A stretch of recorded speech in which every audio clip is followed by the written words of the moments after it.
Welcome to another episode of Oatmeal World live on YouTube and TikTok. I plan to say a bunch of random stuff that only I understand because I think it's kind of funny when I do that kind of stuff, and I do that a lot, you might say. And, oh, somebody said something about the old Discord server. Why is it old? What makes it old? And people do that all the time. They're like, oh, whatever happened to this? Whatever happened to that? Oh, you remember your old little Discord server? It's still around, man. Still around. Do you know that? You probably don't know that, but that's what people say when they don't know stuff. But why would they? But probably gonna watch Criminal Minds again. Probably gonna say a bunch of random stuff. I felt a little bit under the weather today, a little bit sick. My ears, my nose, a little bit of a cough, stuffy nose, stuffy ears, a few things like that. Tired, mild headache. I usually don't get sick a lot, but this happened, and why did it happen? Not sure exactly, but it's probably understandable that allergies is one thing, not getting enough sleep is another. Sometimes I don't get enough sleep because I'm always busy. And somebody loves me? Really? And where do I begin? Let's see. Do I start watching Criminal Minds now, or do I start saying a bunch of random words that nobody understands except for me? Because why would you? Why would you understand a bunch of random words that only I understand? Inside baseball. What do they call that? Inside baseball? Like, what's the other term for that? What's another term for inside baseball? I usually know it. I don't remember. But I usually end up doing that kind of stuff. I usually end up saying a bunch of random stuff that nobody understands, and then I wonder why nobody wants to watch me. But then again, is that true? I don't know. I don't know if that's true. Is that really true? Who knows? Who knows if that's true? Am I telling you the truth? Am I do you know? It's very difficult to know. Very difficult. Very difficult. Actually, it's very easy. I might be joking again. Yes, I might be joking.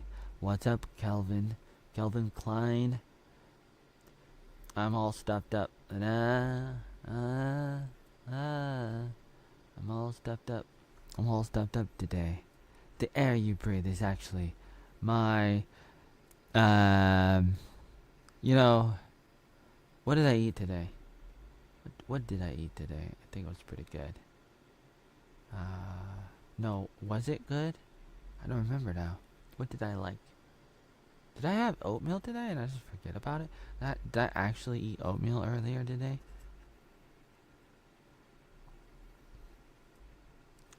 My name's Oatmeal, and you asked me, Co asked, would you eat oatmeal? I am oatmeal. What are you talking about? Co wants to know if I, I once had a pet dog that I would never hurt or taste. I remember a dog we had. I was probably 5. I don't know. I was probably 5. About 5 years old. 1990. The dog was named Blackie. The dog was black. We named the dog Blackie. Hey, that's racist. Shut up. It was a great name. That's racist. Shut up. It's a great name. It was a great name. It was the best name. It was the best name. It was the best name. It was the best name in the world. Blackie. If your dog is black, what do you name your dog? Black. Blackie. Hey, that's racist. Shut up. It was beautiful. Don't make fun of my dog like that. Then the dog ran away. Or did my mom let him loose? Or did somebody steal the dog? We lived in a ghetto trailer park, Rose Grove Mobile Home Parks in Forest Grove, Oregon. It might have been 1990, 1991. Who knows what year it was? Who knows? But maybe the pound got it. Kaylin, hello. So the dog got away. Dog got away, or somebody stole the dog. If you seen a if you see a 30-year-old dog walking around named Blackie, tell Blackie to come home. It's about time to come home. Blackie, come home. You know another pet. We have another pet that's missing too, named Ra Hercules Roberto. It's my guinea pig, everybody. My guinea pig. You gotta tell my guinea pig to come home. Aiden, don't say it. Aiden, we don't wanna know. We don't wanna know. We don't wanna know. Okay, everybody, close your eyes. I'm gonna blow my nose. Oh man. There. Am I better now? Am I cured? Am I all cured? I'm not a doctor, but I blew my nose. Is that okay? Not a doctor, but I blew my nose. Is that okay? Is that alright? Can I talk about that? Aiden. Nobody's talking to you. Who is this Aiden person? I think I know an Aiden in real life. And he's probably just like that. Probably identical.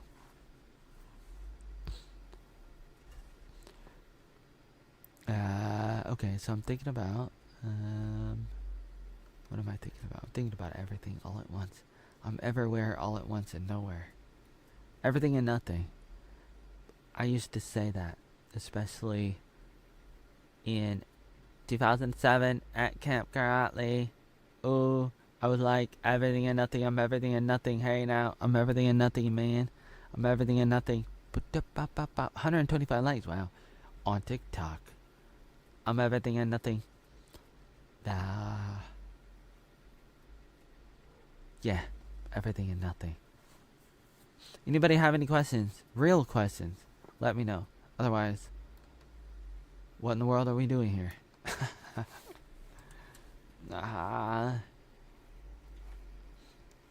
I need some real questions. Real questions. I don't get those a lot.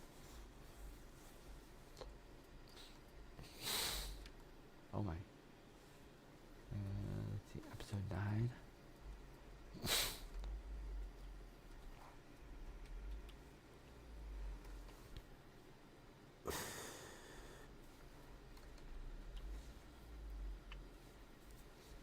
Okie dokie, here we go. Okie dokie, here we go. Okie dokie, here we go. I want to go over my whole entire autobiography for everybody who's not listening. Maybe later. But you know I'm going to do it. I always do it. I'm dying to do it. I want to do it. I want to do it again. Bigger and better. Bigger and better than ever before. Bigger and better than ever before.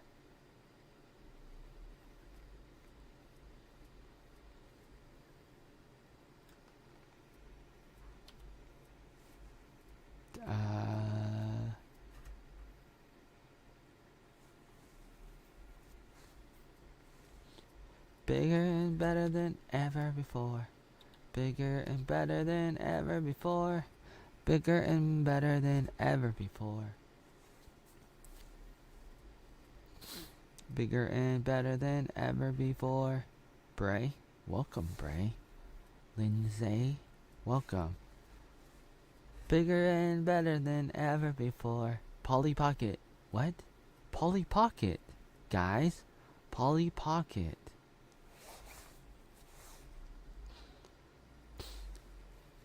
Polly Pocket, do do do. Polly Pocket, do do do. Polly Pocket, do do do. Polly Pocket. Uh-oh, it's It's not loading. Why is it not loading? Polly, Polly, Polly, Paul, Polly, Polly, Polly, Paul. Kublin is here? Kublin? Koblin? Dave Rubin? No, not Dave Rubin. What the world? Why would Dave Rubin be here? Halo is here? Halo. Under my halo, halo, halo. Ah, under my halo, hello, halo, hello, halo, halo, hello. Ah, under a halo, halo, halo. Da da da da da da na na na na na na na na na na na na na. Voodoo dolls. Rodrigo's in a voodoo. Mooted. Hi, mounted. No.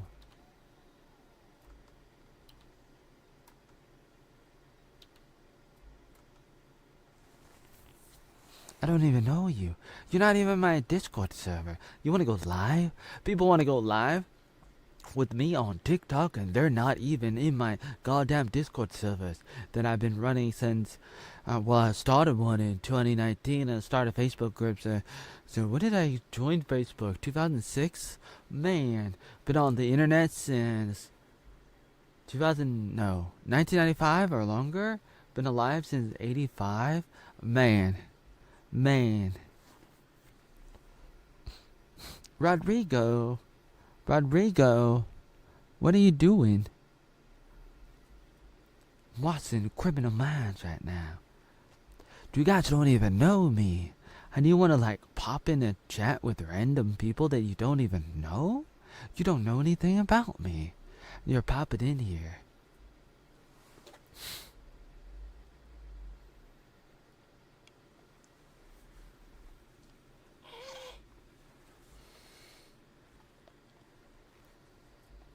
You want to talk, really? I highly doubt that. Not a lot of people really want to talk to me. Not a lot of people.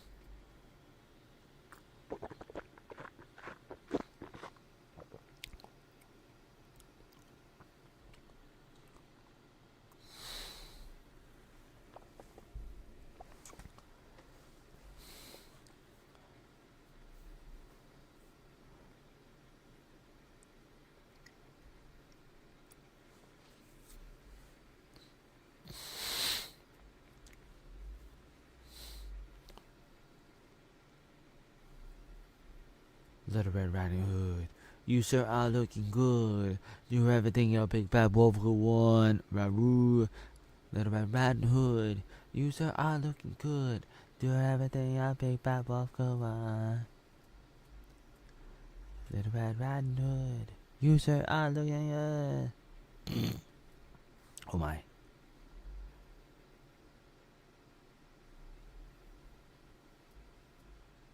Levi. Little Red Riding Hood, you.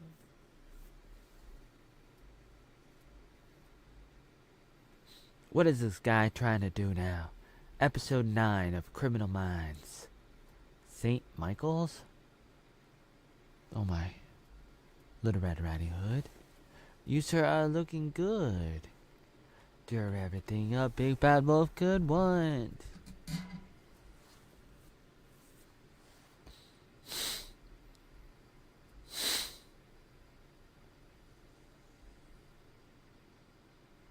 Little Red Riding Hood, you sir are looking good.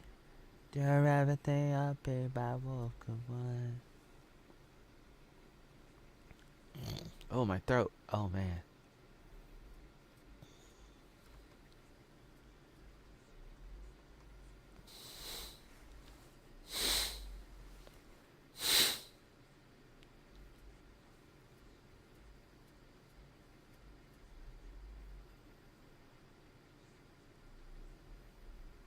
Oh, the killer has OCD. Ooh. Little Red Riding Hood, you still looking good.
Oh.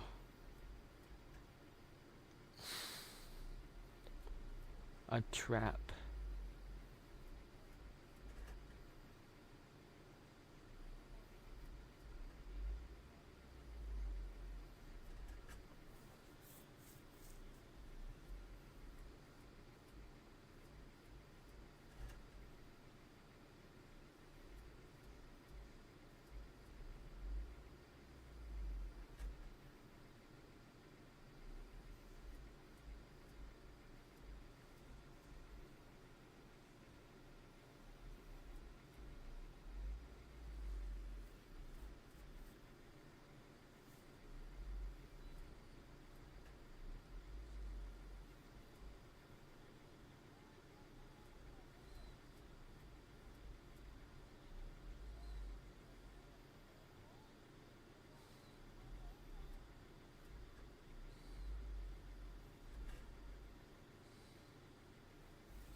Criminal Minds.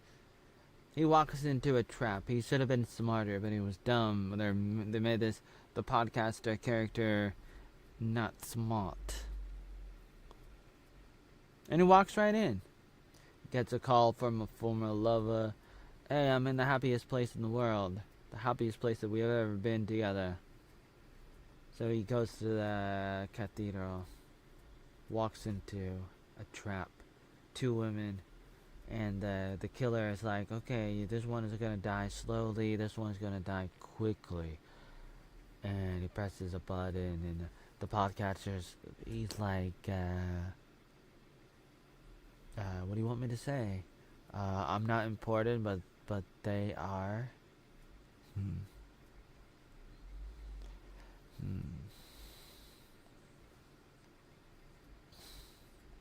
St. Michael's.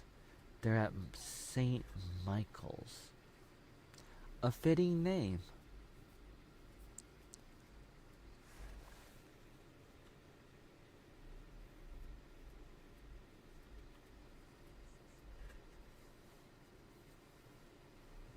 Oh, so he doesn't have OCD.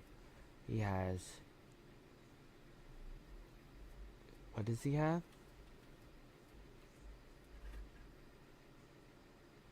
He has a personality disorder, and he's obsessive.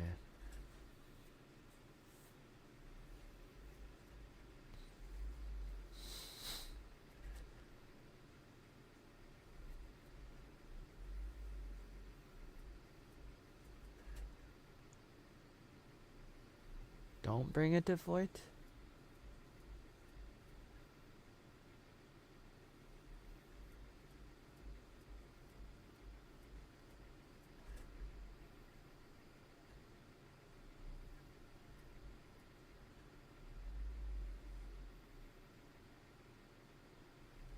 Oh, David Rossi is happy that they they don't want to talk to they don't want to talk to Foyt to solve the murder, solve the mystery of the new biggest baddie.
He could have a leather allergy?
Noah.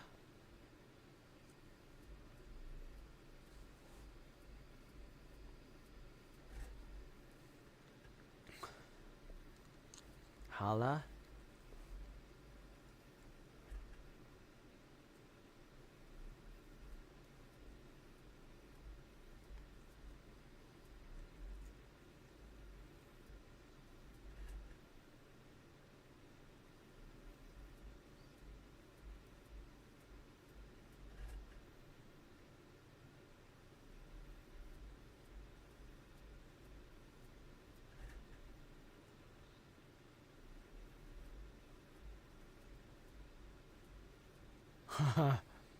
I'm Sheila.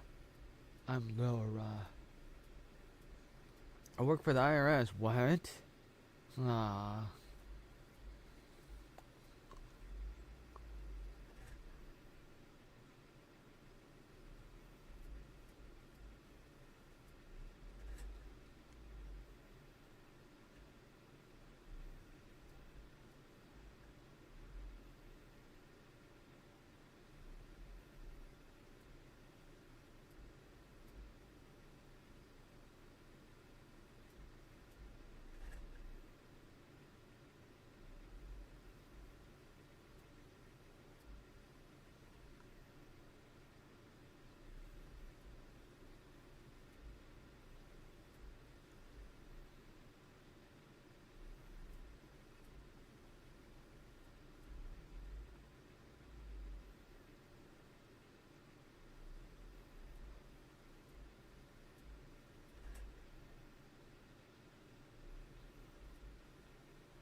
He feels like God when he's taking people out and that nobody will ever find him.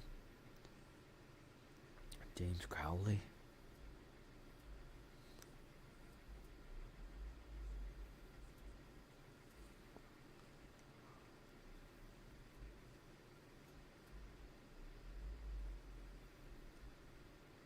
Welcome to the Oatmeal Cast, full of trolls who are too bored and they leave within 5 seconds. Oh well.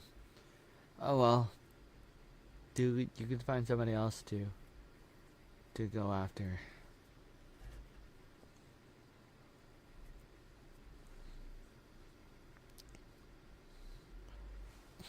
It's interesting about these people, especially now the last few days on TikTok. I've noticed them coming up, a stream of these random accounts.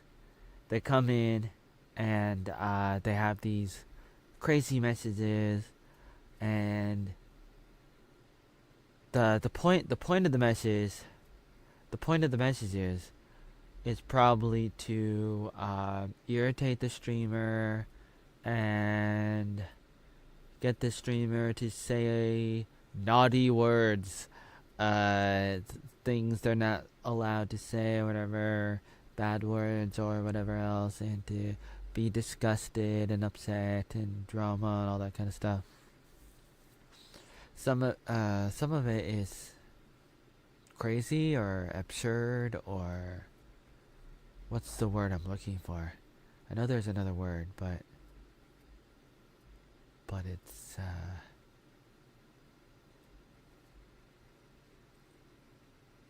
ha.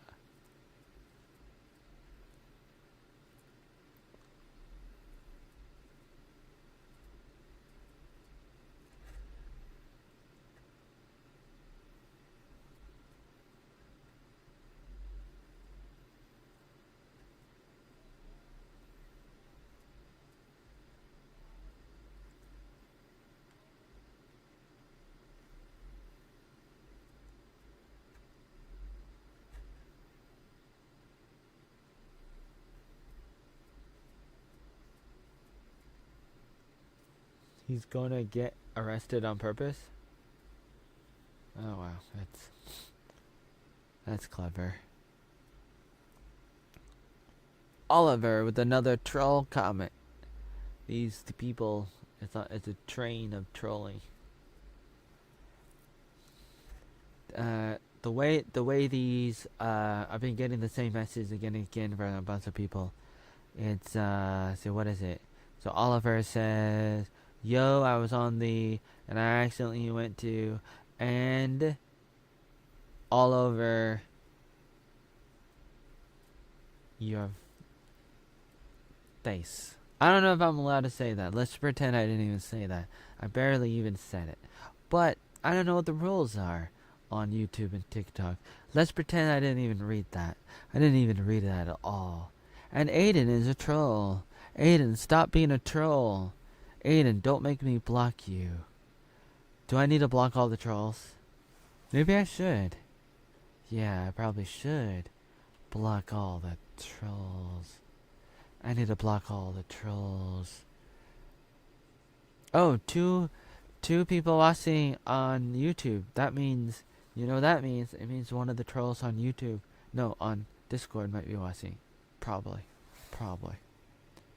How would I know that? I know that because it's been that way for years.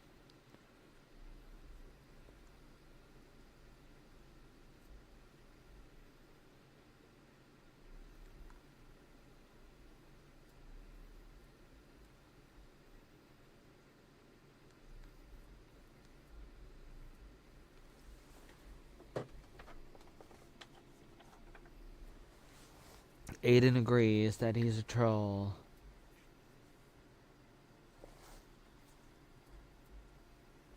Bro's not using it as a toothbrush.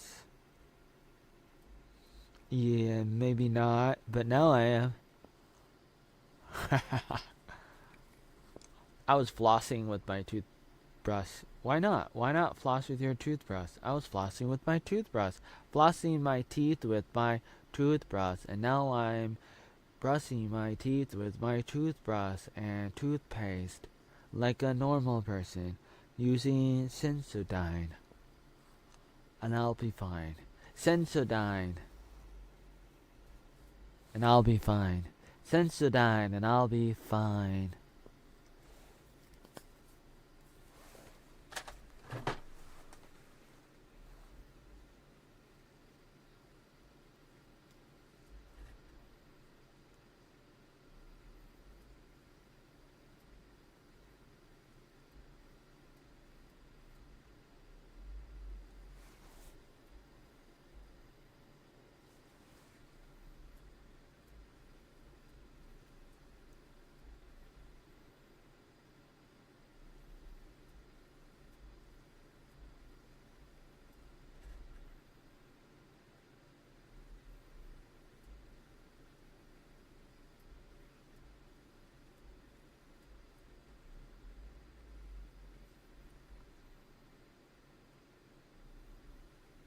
Scrambled eggs protocol?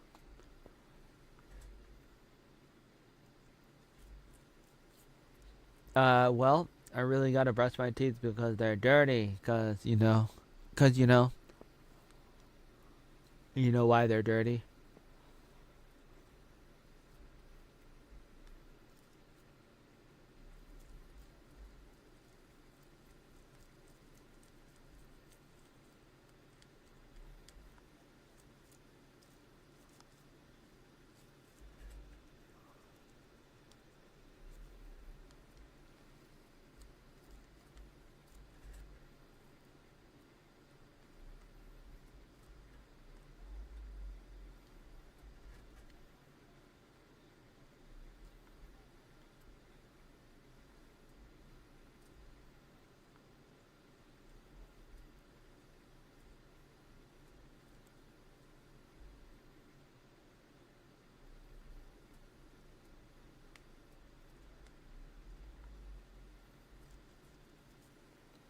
You wanna brush? You wanna do some brushing? You wanna do some brushing? Perla on TikTok wants to do some brushing. She wants to help with the brushing. She said, "I wanna brush your teeth. I wanna brush your teeth. Let's go brush some teeth together. Time to brush." Yes, time to. Who is this Perla person?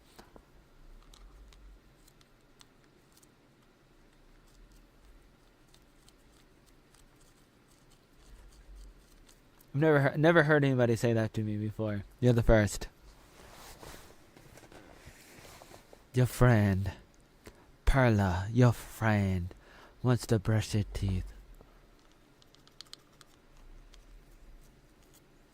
Lithium, somebody wants to brush my teeth. Because I'm very helpful, says Perla.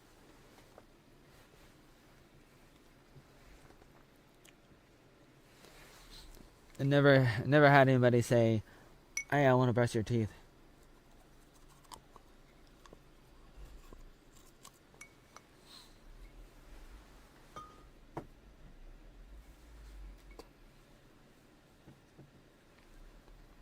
Yeah. Perla.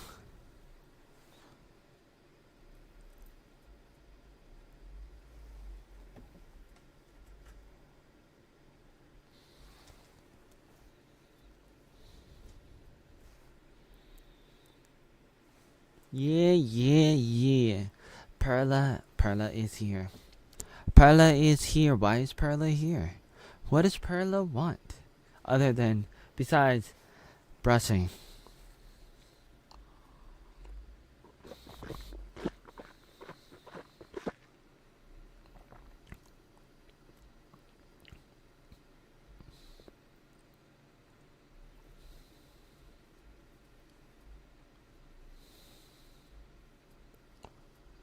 A follow. An athlete. Show me. A backflip. A backflip. Can I do a backflip? Oh man, I can barely do 10 push-ups. When I used to do push-ups. I was playing basketball today. But I think I'm a little bit under the weather today. But, I'm a basketball player. So, I can do basketball stuff, You wanna Wait, Perla wants to follow? Hmm. I know I can. No, I can do 10 push-ups. I didn't say. I'm trying to say I can barely do 10, but I can. I can do 10. I just don't do push-ups all the time anymore.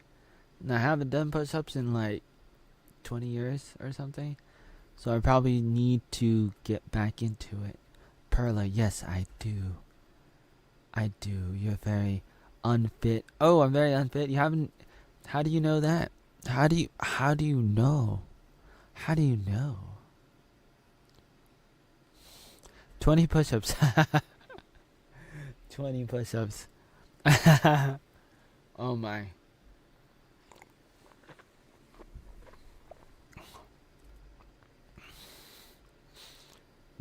This video does not have a pause button.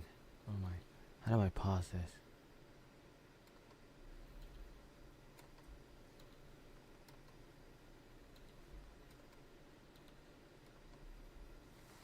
Push-ups. Can I do push-ups? Let me think about this.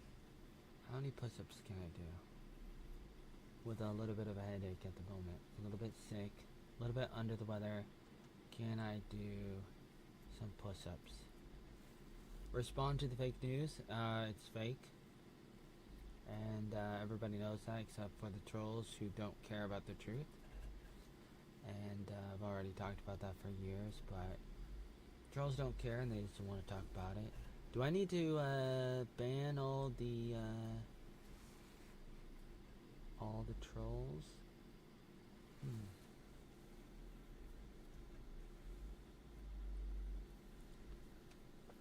Really boring. Trolls are boring.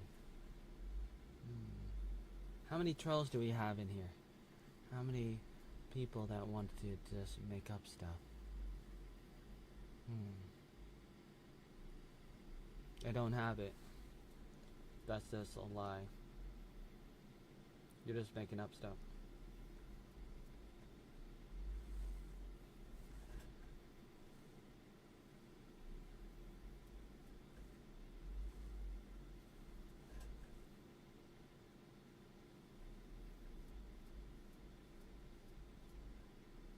Never had it.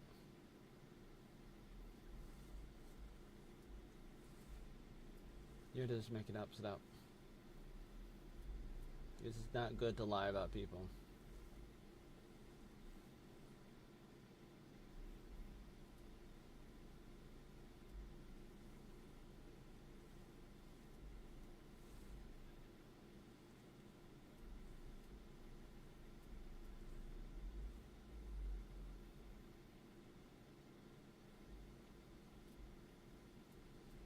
Kind of boring.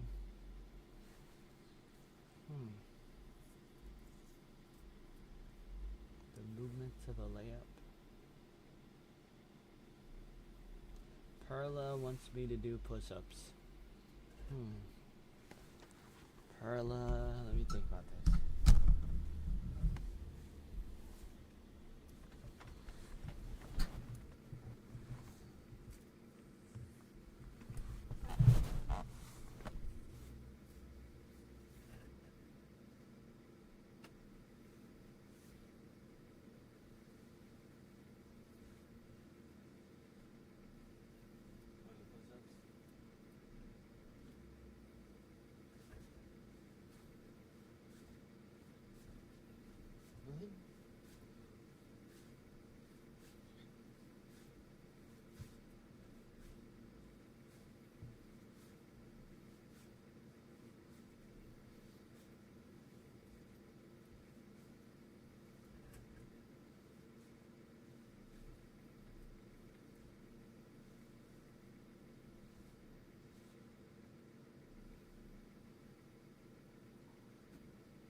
haven't really done a lot in 20 years. I'm an old man. I mean, I've done stuff, but not all the time. Because, I was riding my bike. I had a mountain bike. I had a few mountain bikes when I lived in Vietnam. These English, man. Whoa, Noah. Do I ban Noah for being a bad person? Oh, man.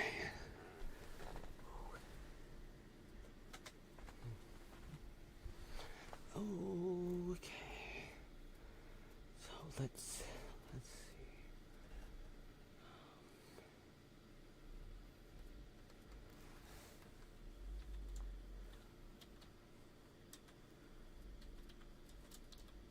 I didn't get a gift.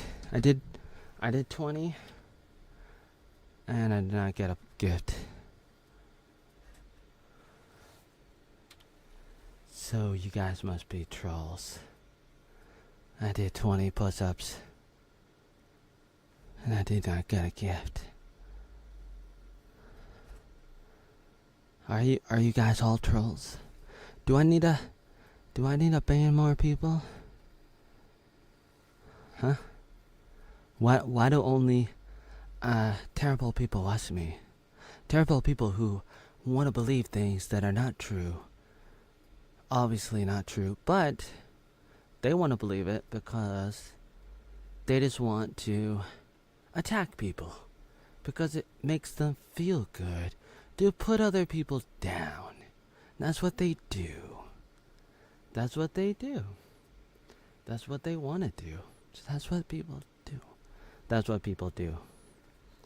It's unfortunate, but that's what people do. That's what people do. That's what people do. Okay. Did 20 push-ups. Criminal Minds. 1909.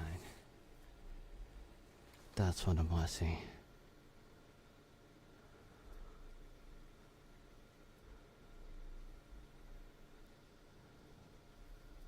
What happened to the toothbrush person? Toothbrush person? Probably a troll then. Probably a troll. Nope, too many trolls. Too many trolls. Too many. Too many trolls. Too many trolls. Too many trolls. Too many. Too many trolls. Too many.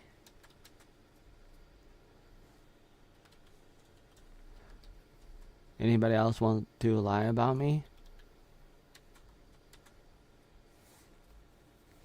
Anybody else? Are there more people who want to lie about me?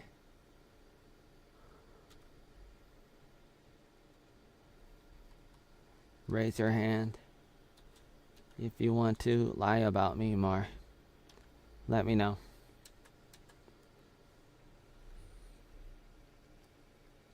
Too many trolls. Too many trolls. Too many trolls. Too many trolls. Too many trolls. Too many trolls.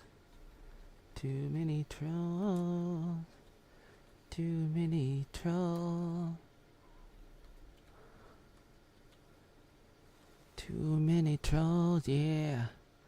Too many trolls, Too many trolls. Too many trolls. Too many trolls, yeah. Too many trolls. Too many trolls, yeah, yeah. Too many trolls. Trolls. Watching Criminal Minds.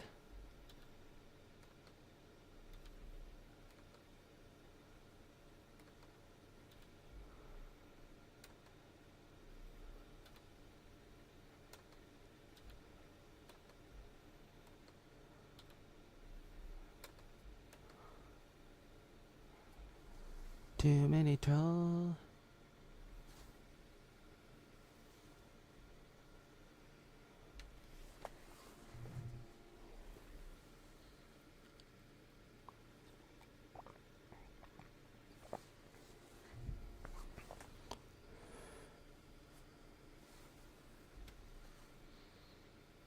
Too many trolls.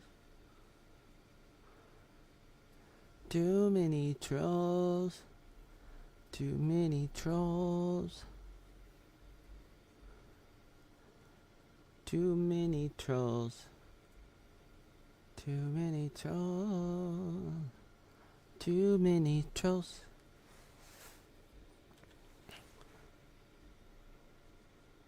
Too many. Too many. Too many. Too many trolls, yeah.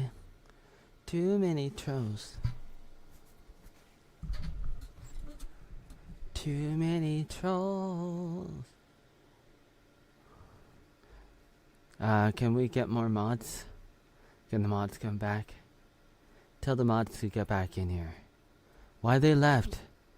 Why did all the mods leave? Tell them to come back in. Man, can you just tell them to come back in? We need the mods to come back.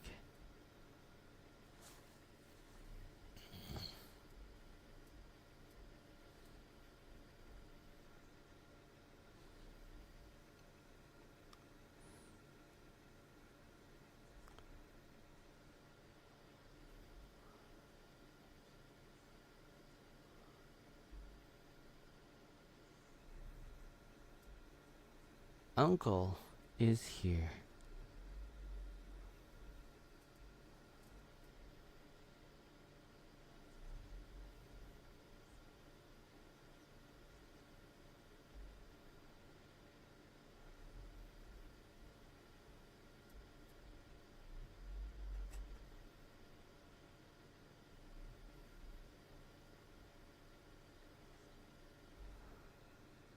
Hello, Carter. Bear. Carter. Welcome to the Oatmeal World, where oatmeal washes criminal minds. I have a little bit of a headache, and a little bit of a stuffy nose, and stuffy ears, and a cough.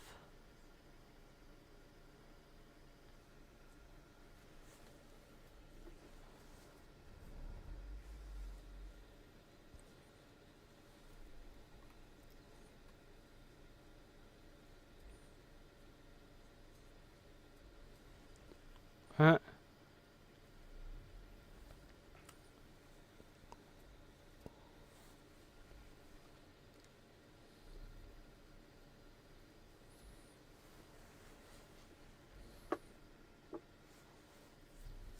Fake news.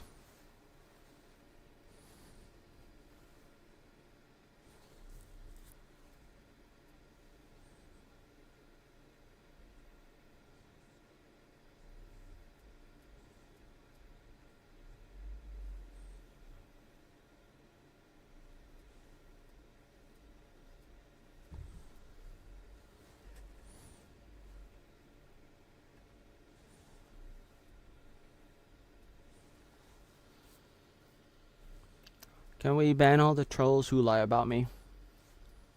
All they want to do is just make up stuff that's not true. And that's all they want to do.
Hmm.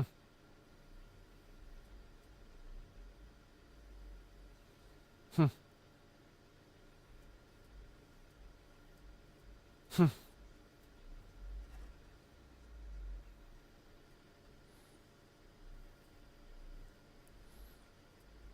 Wow.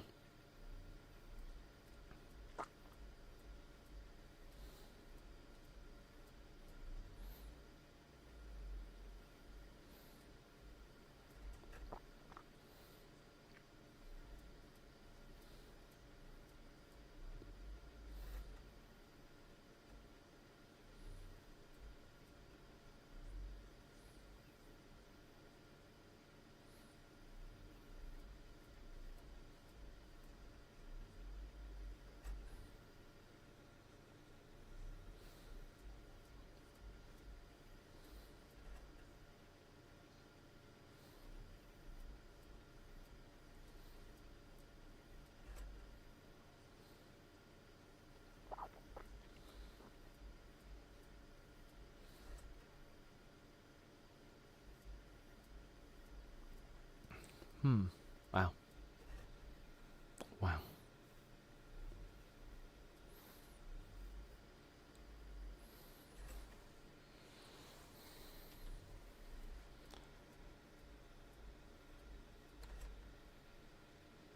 Hmm. So they freed the oh wait a minute. The killer turns himself in as a distraction. They question him.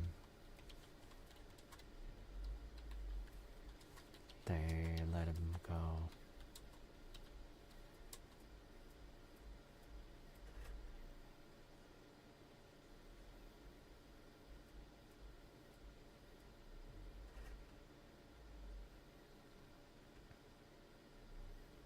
Hmm.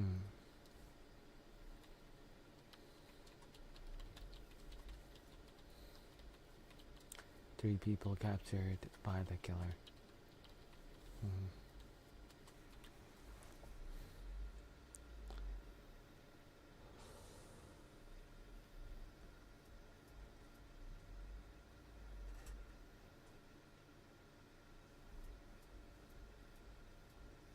Another troll.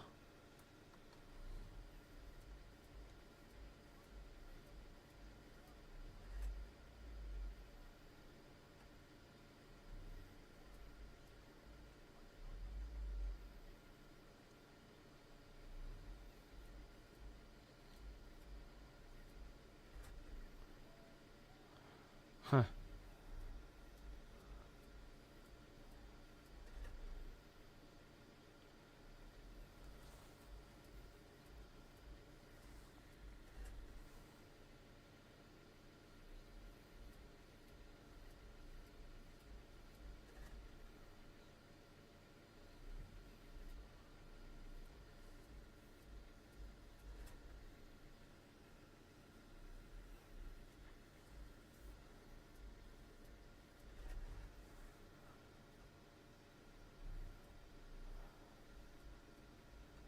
Oh.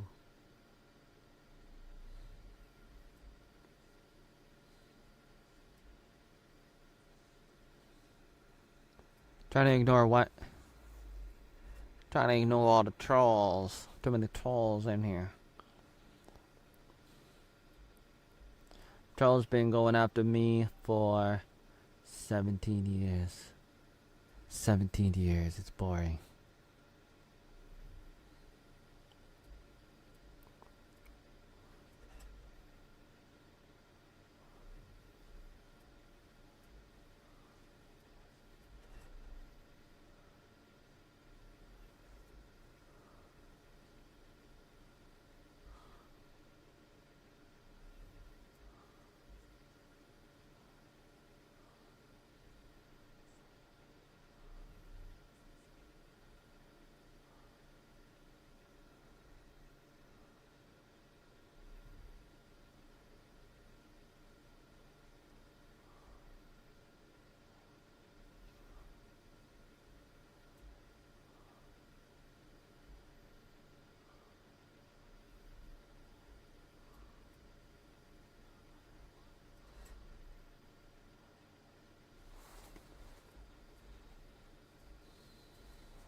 What?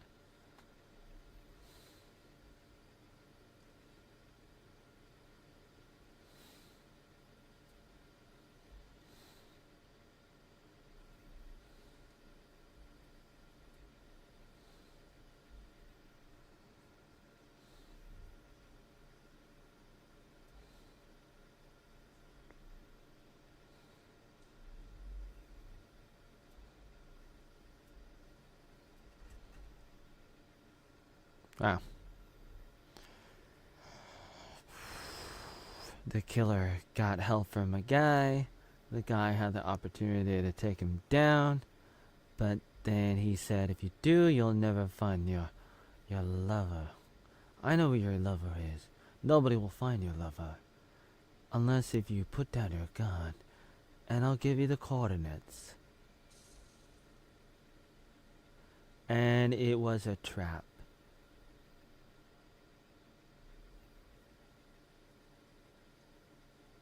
The phone was a bomb. He was running off to be a hero, to get his lover.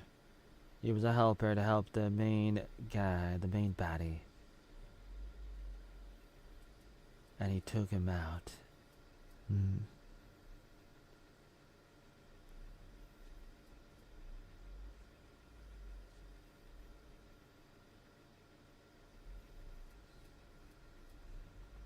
Lady McQueen, welcome. Welcome. I'm watching Criminal Minds. IRS. Facial recognition. The IRS has facial recognition? Really? Oh. For the password? Is that what it is? Oh. Cassian? Welcome, Cassian.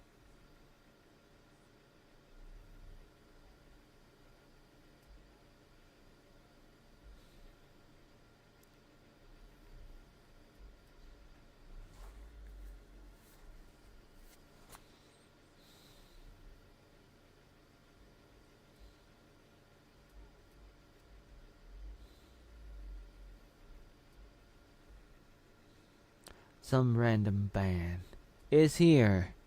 Welcome. Watching Criminal Minds.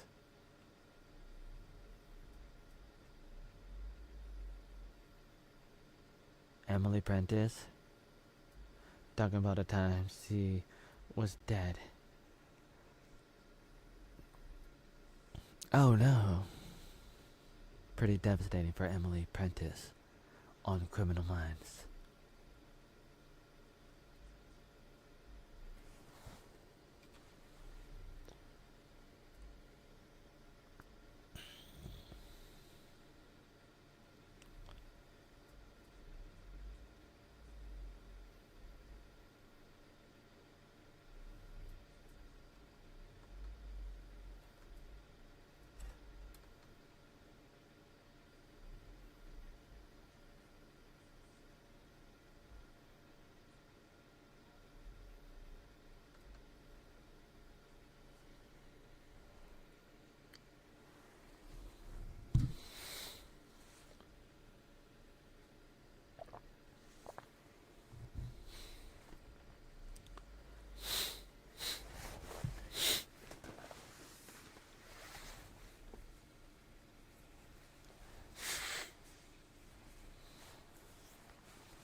What happened in Vietnam? I taught English in Vietnam.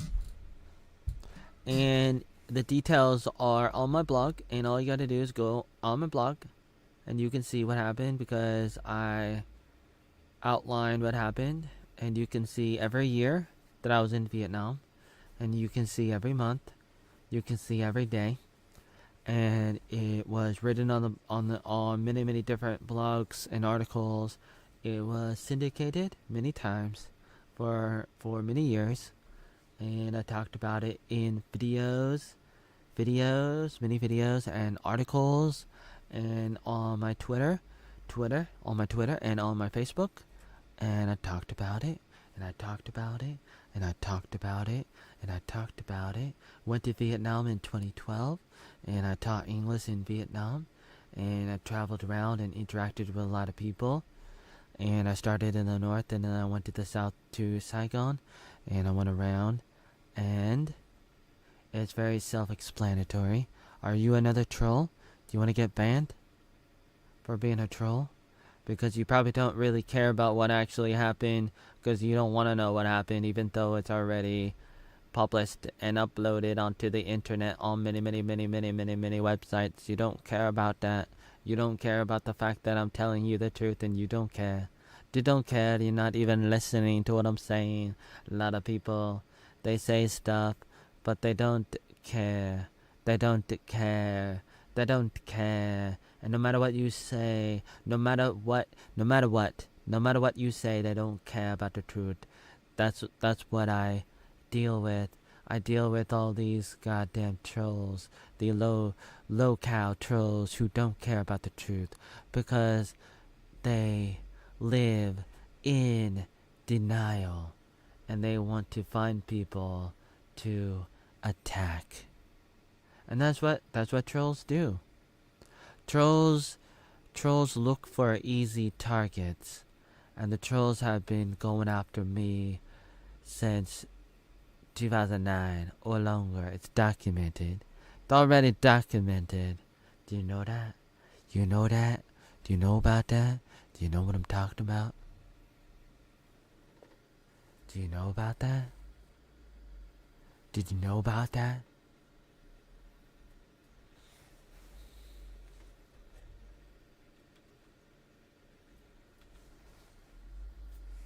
What's my hair look like? You can find out by Googling me, because there are videos and photos of me everywhere, because I am a public personality, and you can find out all about me because I am a public figure. I am a public figure. I am a celebrity. I am a famous person. I was on TV in 2010. Back in 2010, I was on TV. I was on an episode. It was on NBC, Comcast, Sportnet, channel 38 in Portland, Oregon. Back in 2010, it was on. First, I had a commercial promoting the show, and I was in the promotional ad commercial that they played, and a lot of people saw it, and they kept on contacting us and telling us about it. We kept on hearing about it again and again for months back in that time, back around then. And things started to heat up a little around then because of iJustine, and because of the Comcast NBC Wanted Offender TV host show that I was on, number 45, I believe. Was it 45? That's ironic.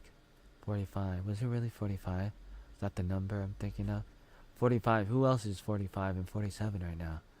Oh, man. Oh, man. Why are you on the floor? I'm not on the floor.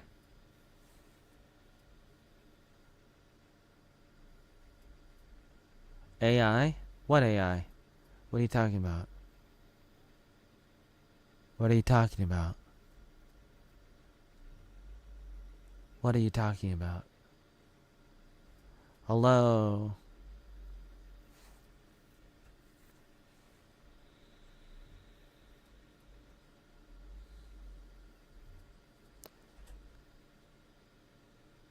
I post a lot of stuff on all the websites.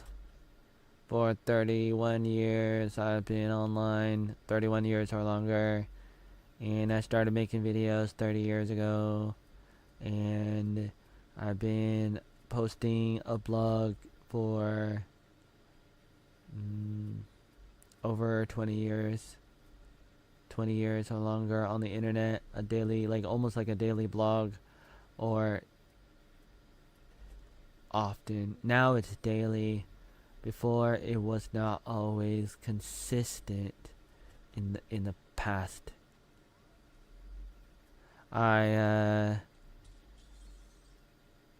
Who is Melissa? And I posted on Instagram, but then I got banned. I don't know why. They didn't tell me. How did you get the name Oatmeal? I eat oatmeal, and people are like, "You are eating oatmeal again," especially the father of Bill Billy and Janet Billy, back in probably around 1995. That was happening, and it happened multiple times. And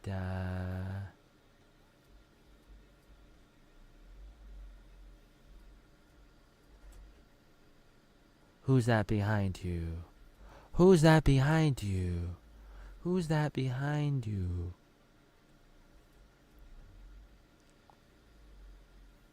Any real questions? Are there any real questions? Thank you for the likes. But are there any real questions? Any real questions?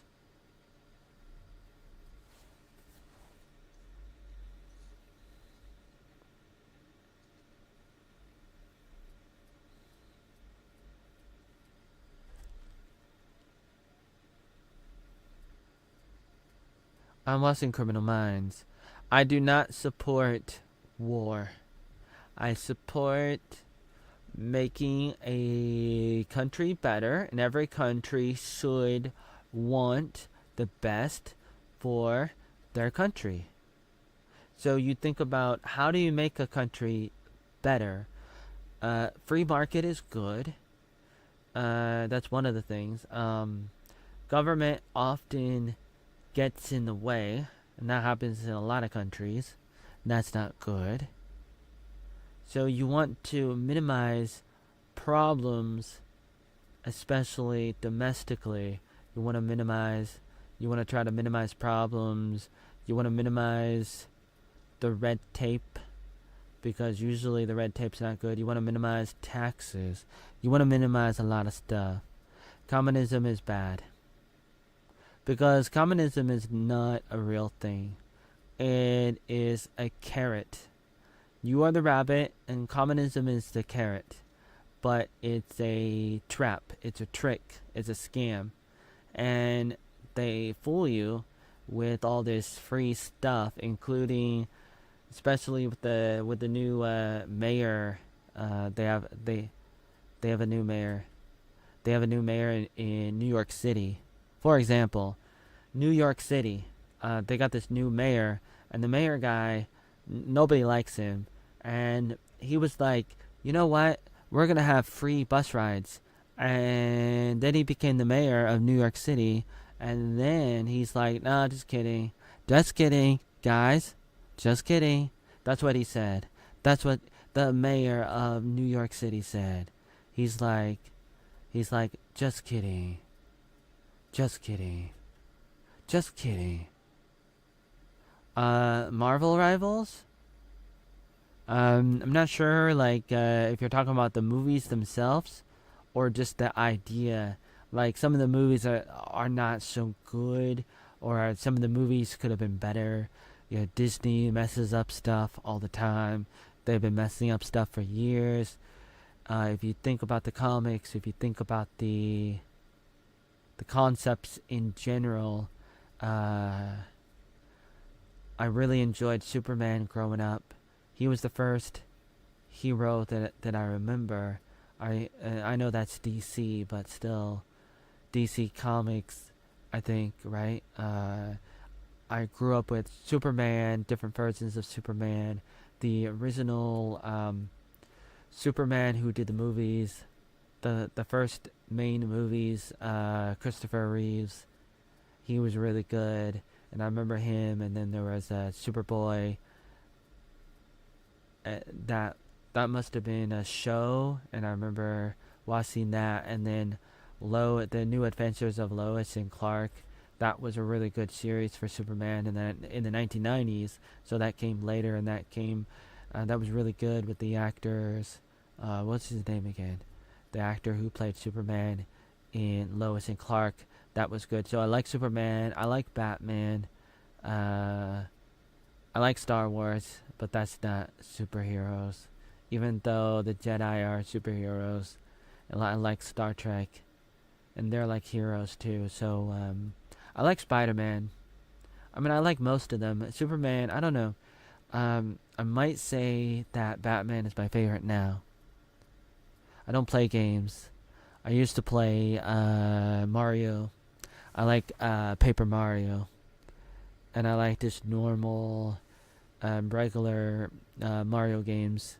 I like strategy games. I like brain games. I'm a nerd, so I like nerdy stuff, and I like strategy. I'm a pretty boring person, and just a boring person, pretty much. And that's very apparent for anybody who actually studies me. It probably takes a long time to actually study me because of all the fake news, all the goddamn fake news about me. But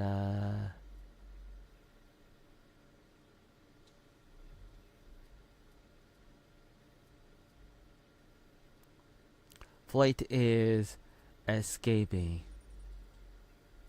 Is your IQ over 150? I'll tell you something I used to say a few years ago. I used to talk about my IQ. Here's what I know. Let's see. What did I say? I took a test, and when I took the test, I think they said my IQ was really, really low. What was the number? 78 or something? And well, that was a long time ago. It might have been 68 or 78 or something, allegedly. So let's just say that is true, hypothetically.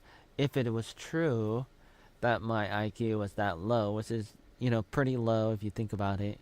If you know anything about IQ, if it was 78, and if IQ goes down a few points every year, and it's been like 30 years or 40 years, then how low can your IQ be now?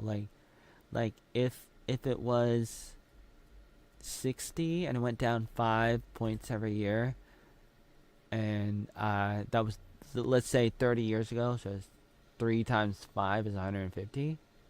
So it goes down 150. Goes from 60 to negative. What is it? What's the math? 90, negative 90 IQ. So 5'8". So if what did they say? If my IQ went down a bunch every year, my IQ might be really low. Instead of 150, it could be really, really low, assuming, because I mean it depends on whether or not you are feeding yourself intellectually, or emotionally, because that matters too for the EQ.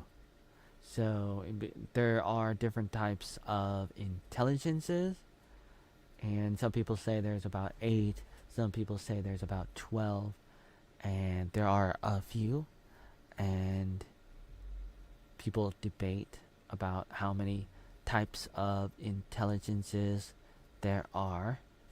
And so a normal IQ test may not be able to capture everything about you, because even though you might be low on IQ, you might be high on EQ or another thing, because there's multiple things you gotta think about, including social intelligence, how you get along with other people. That is important too. That's very important. And intelligence is very important, and your IQ can go up and down depending on how you take care of your brain So every every moment your IQ is going to go up and down, up and down. So it doesn't really matter what your IQ is right now. The only thing that matters is where's your IQ going to be tomorrow? Is it going to go up? Is it going to go down? That's up to you. That's up to you. You know what I'm saying? You know what I'm saying? You know what I'm saying? Say what you want about me. Only thing that matters is what can you do to make your life better. Because in life you gotta live life, love love, and live love. Those are the four things you gotta do. The four steps in life. First, you're waiting but living life. Then you're listening but loving life. Then you're loving but also loving love, which is different than just loving. And then you gotta fight but live love. And live love is not the same as fighting. Fighting is good. Living love is different because that's more about grace and mercy and stuff. It's a little bit different. Fighting is all about justice. Justice is good. Grace is good. Justice is good, but grace is good too. You kind of have to do both sometimes. And it's difficult. Very difficult. Not a lot of people get to level 4. No, not a lot of people get to level 4. But you gotta love life. You gotta love life. First you gotta live life. But everybody does that. If you're alive, you live life. Live life, love, love, live love. It's that simple. And you gotta make the world better. One green original oatmeal at a time. At a time. At a time. At a time. At a time. One world. When be alright. One love. Let's get together and be alright. The one love, one fight. Let's get together and be alright. One love, one love. Let's get together and be alright. Living in Ho Chi Minh City, Saigon. So when you're there, it's a little bit like Hawaii. It reminded me of Hawaii a little bit. When I lived in Hawaii with the Salvation Army, I was with the Salvation Army for a year in Honolulu, in Manoa with the Salvation Army in Revolution, Hawaii, and that was good. It's a good program that they have, that Rob has, and it's really good that they do that kind of stuff. They've been doing that stuff for 20 years, and it's really good that they do that. And they're able to train people, and that was a good thing. One of many, but that was one of the things. And it reminds me of that, like the weather, and it's tropical, and so Ho Chi Minh City, Saigon is tropical, like Oahu, like Honolulu, and Waikiki, and Waianae, all those places. And it's good, like the people are good, and you're able to eat. You're able to have a meal for $1 or $2. You can have a meal, and I was eating 2 meals or 3 meals a day, mostly 2, usually 2. That was my routine for the longest time, probably the last 2 years especially. But a lot of times I only ate 2 times a day, and that was enough. That was good, and I felt good eating rice and chicken. And in the morning I was eating rice and egg. Tôi ăn gum, opla, egg, opla. Gum is rice in Vietnamese. Tôi uống cà phê sữa đá. And so I'm eating and I'm drinking and I'm having a good time, and interacting with people, tasting English at different places, houses, and coffee shops, and all these different places. All of these many different places. McDonald's, and what's that place? Les Tous Jours. How do I say that? It's a French word for a bakery, cafe, and so it is a number of places and different parks and different districts where I lived. I lived in different places, and I talked about it in my blogs, my articles, my videos, with a lot of details. So many details about every day or almost every day. There's so many videos of me in Vietnam, living in Vietnam. There are the videos of that all over the place. You can find them of me interacting with people, and there's a lot of stuff that shows my life in Vietnam, and there's a lot of people that you can run into, and you can even ask them. You can even find them yourself if you have any real questions, and you can actually find Vietnamese people, and you can talk to them, and you can ask them questions about me. And it's very easy because it's all documented. It's very, very, very, very, very documented. More documented than people think. More documented than people realize. Not a lot of people care. Not a lot of people care.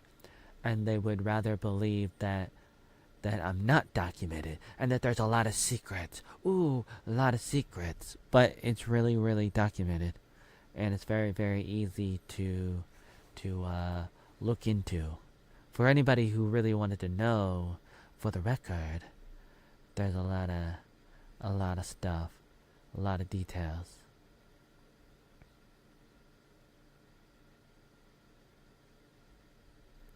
A lot of details.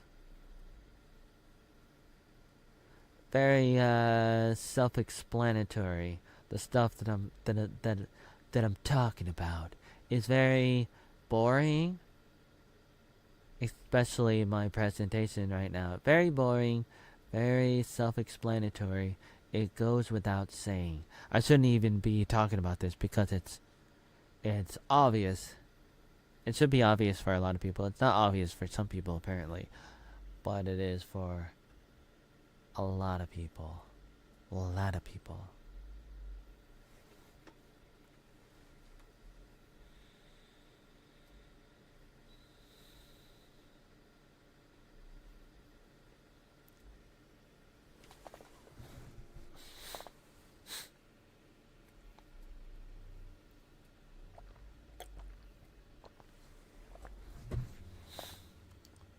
Never gonna get it.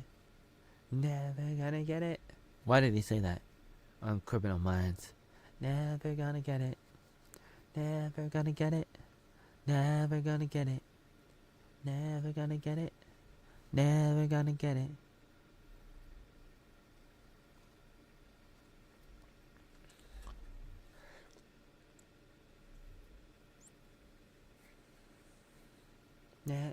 Never gonna get it. Oh, that sounds like a negative song. A negative sound? A negative song. You're never gonna get it. You're never gonna get it.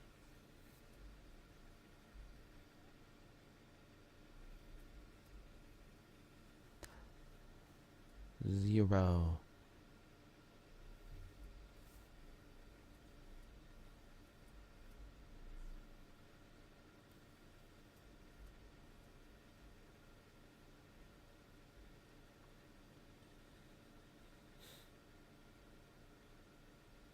Oh, is this a little bit of a backstory?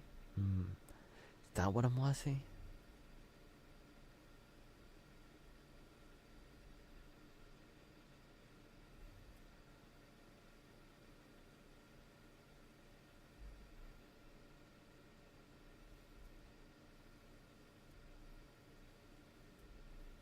Oh, it's not a backstory.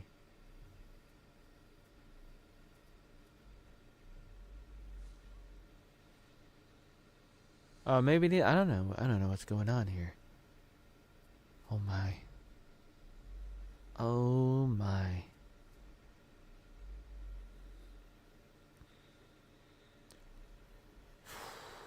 The best weapon to combat an enemy is another enemy? Who said that? Is that a quote?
Huh.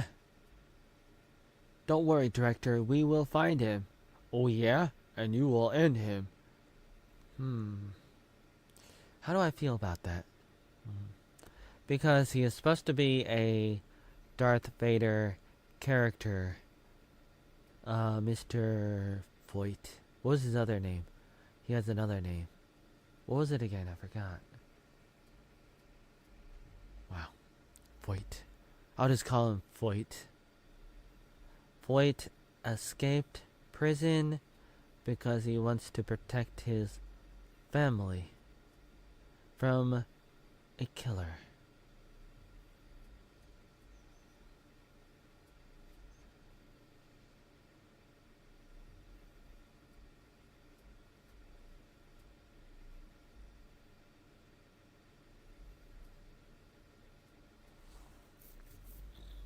I'll find him and he'll be expecting me. Oh, really?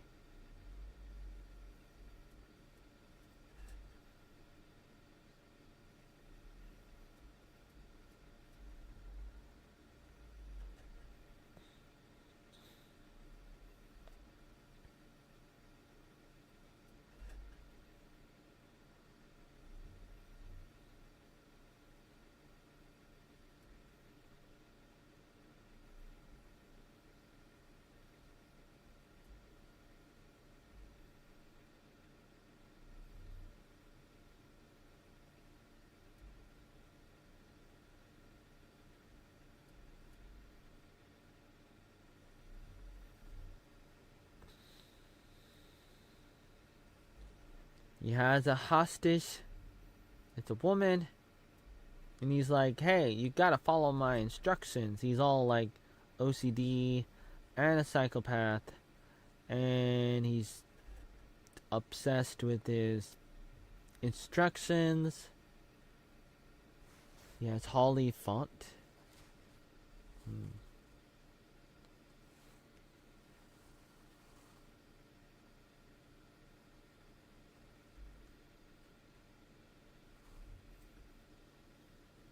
Scrambled Eggs Protocol. IRS. Penelope figured it out. Because he's a nerd. This is a nerd stuck inside a nerd.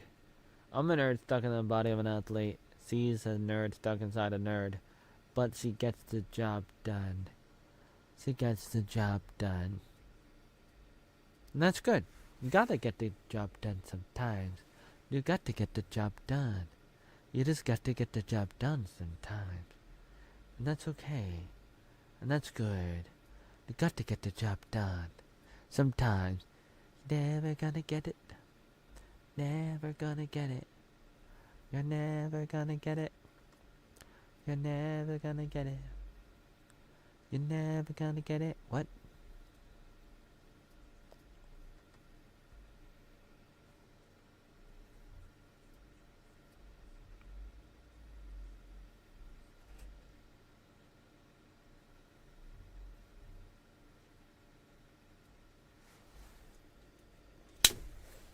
Oh, I didn't plug in the phone.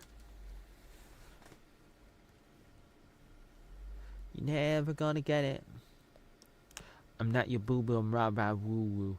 I'm not your boo boo. I'm rah rah woo woo. Elaine.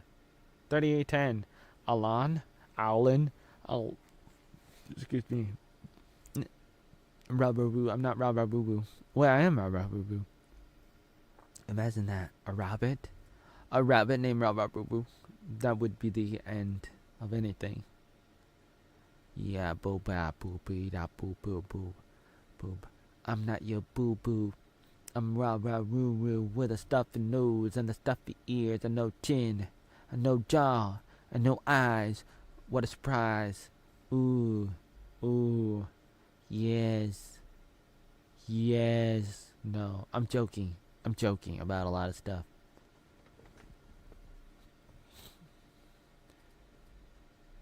Penelope is having a hard time.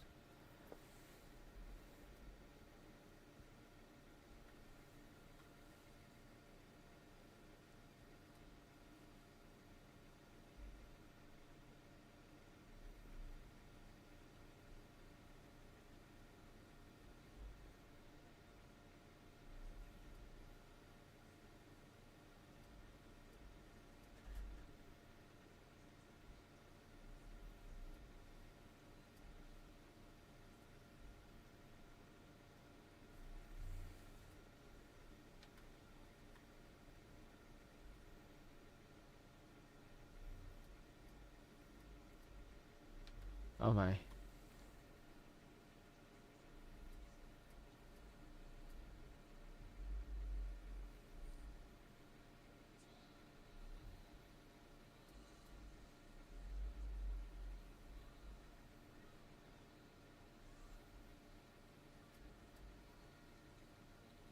Oh my.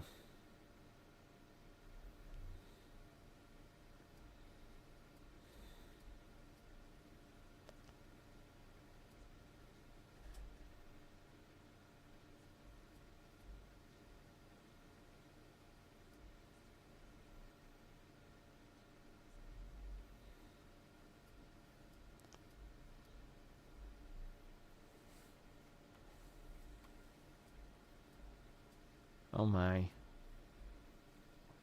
Penelope is trying to find the trace of the where is this hostage. And when she tried, the hostage girl got chucked. Hmm. And da da da da da da.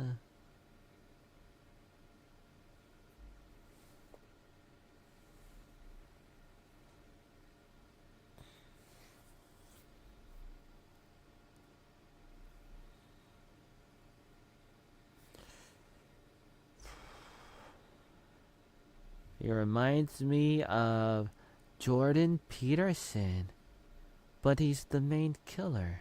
What is that? What is that? Oh my. He looks just like Jordan Peterson. He was a speaker at the university.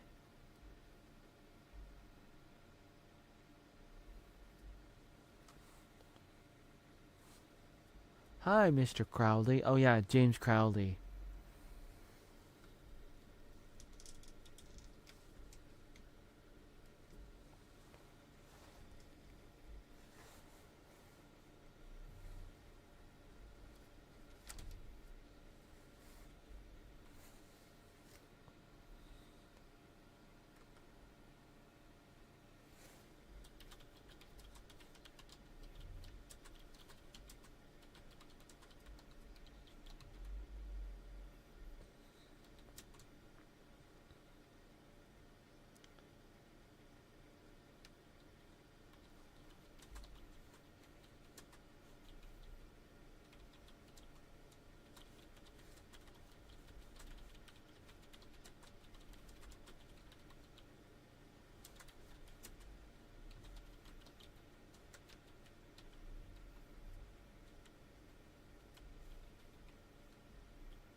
What is a hub?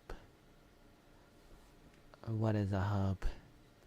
Somebody wrote hub. Like, I was sitting on a hub. Hub? You call it a hub? Really? A hub. You mean toilet? You call it a hub. That's weird. That's weird. Never thought about that before.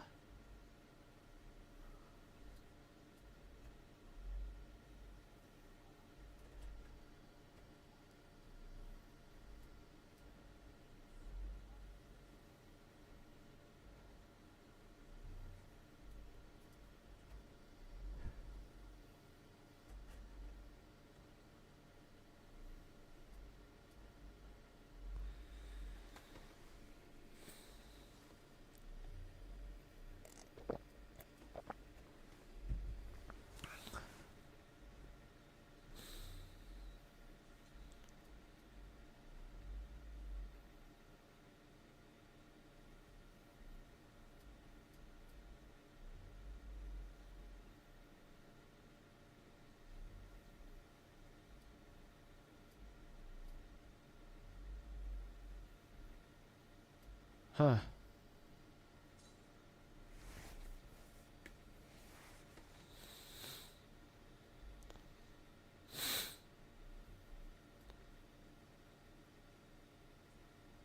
The show is becoming Criminal Minds is becoming semi Dexter Morgan.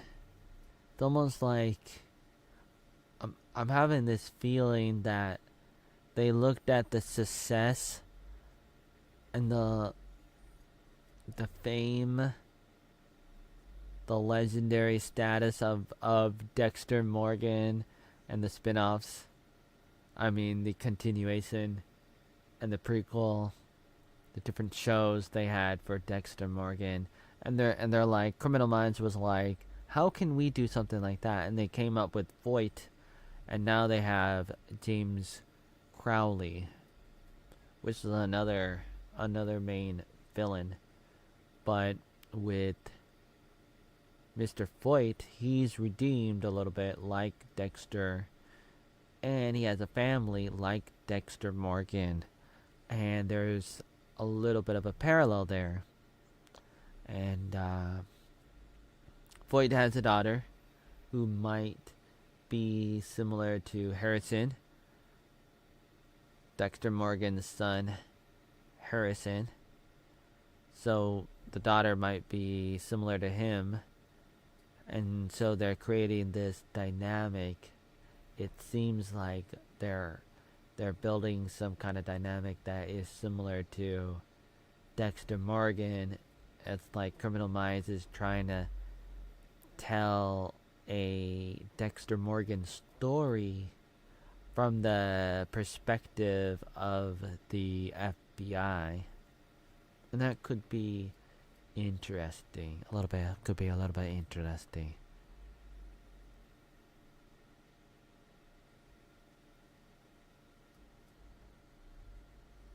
Only watching Criminal Minds and all, it's a lot like, it's like Dexter Morgan.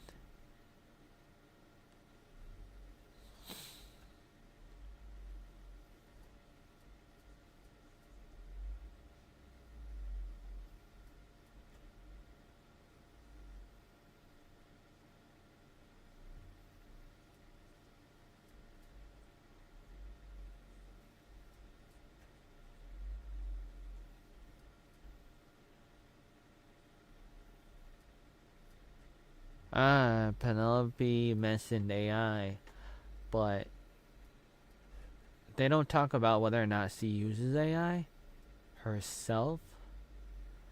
But James Crowley is probably using AI to feed her script, the hostage, the daughter of the Darth Vader character, Mr. Voight. I want to say Eisenberg. I keep on going back to Eisenberg because Breaking Bad is amazing. Remember Breaking Bad. I'm just going back to Breaking Bad. And he said, "Say my name, Eisenberg." You're goddamn right. Danger doesn't knock. I am the danger. I'm the one that knocks. Said Eisenberg in Breaking Bad. He said, "I'm the one that knocks. I'm knocking at the door. I'm Darkwing Duck. I'm Batman. I'm Eisenberg. I'm Eisenberg. I'm not an icicle. I'm Eisenberg. Don't mess with Eisenberg. Don't want to mess with Eisenberg. And I'm only doing this to save my family. To save my family. Imagine having a family. That'd be great. It'd be good. It'd be a good thing. If you don't have a family, why don't you have a family? Why don't you make a family? Huh? You gotta make a family. You got to make a family. Come on. What are you waiting for? What are you waiting for?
Hmm.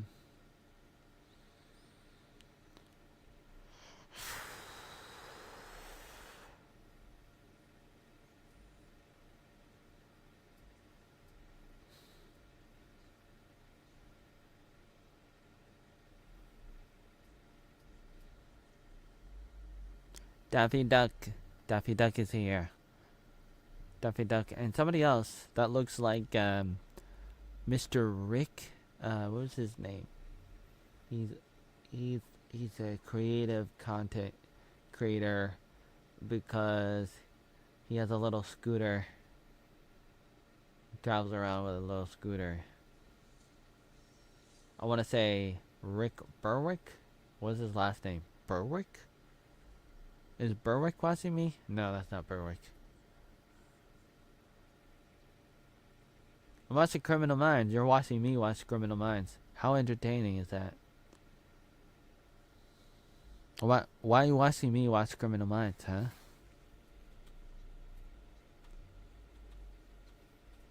Criminal Minds, Criminal Minds, Criminal Minds, Criminal Minds.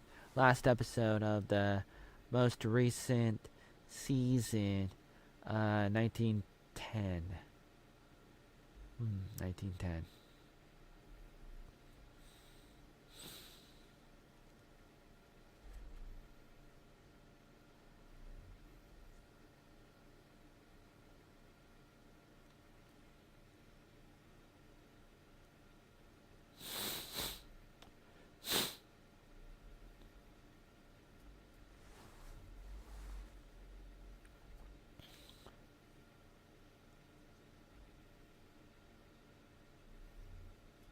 They're looping a video. I wonder if Crowley knows if they're looping.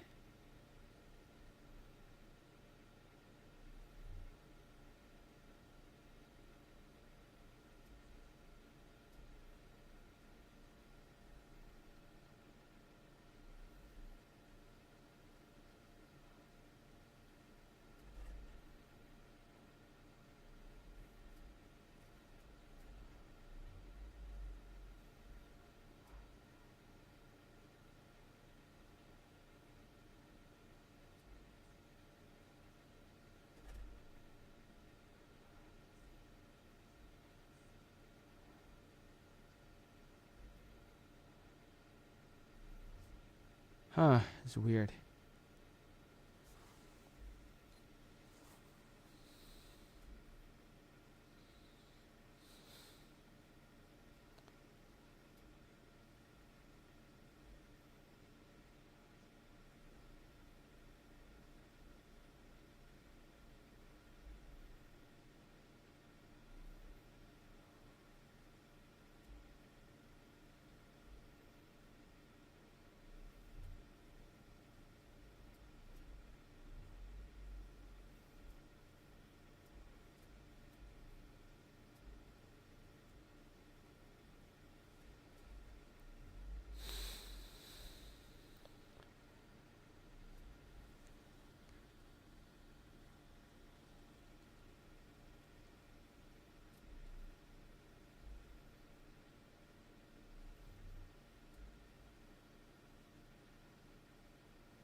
Wow. An explosion. People got hit.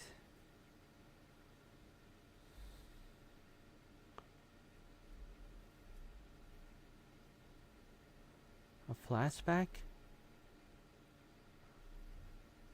Is this a flashback or not a flashback? There's a dog. Look in his face.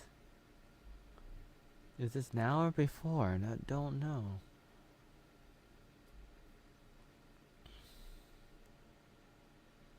Is the dog really there?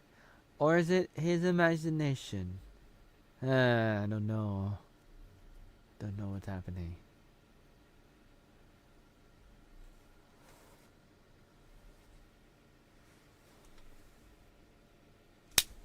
Oh my. Is anybody watching me on TikTok? Probably not.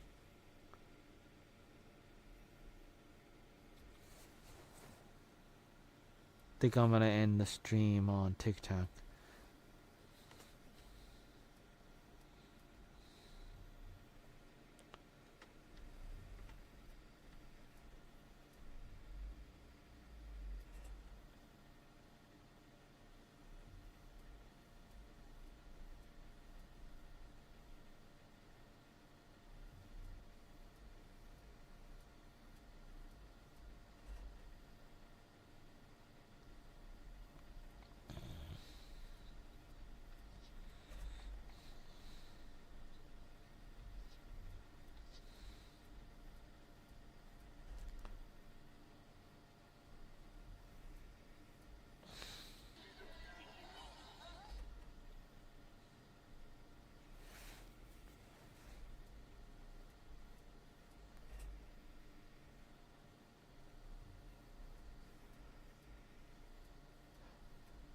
They rescued somebody, but they didn't rescue Voight's daughter. They rescued the other person first. Maybe they don't know where that person is. The daughter.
Yoga. What is this yoga stuff? Baby? Somebody named Baby on TikTok doing a handstand? Variation of a handstand yoga pose.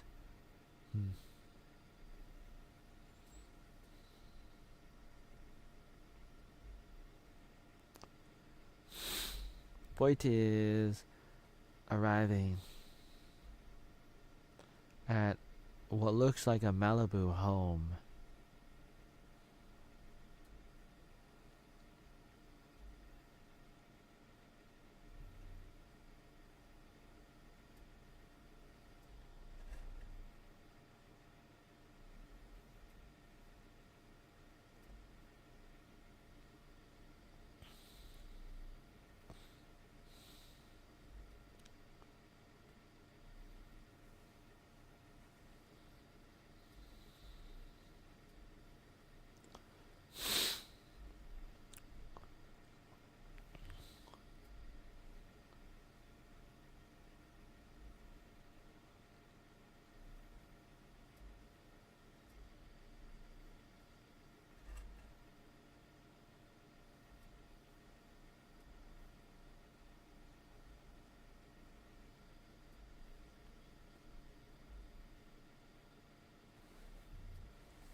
Oh my. Yep, they're doing the Dexter Morgan thing. The daughter stabs Crowley in the back.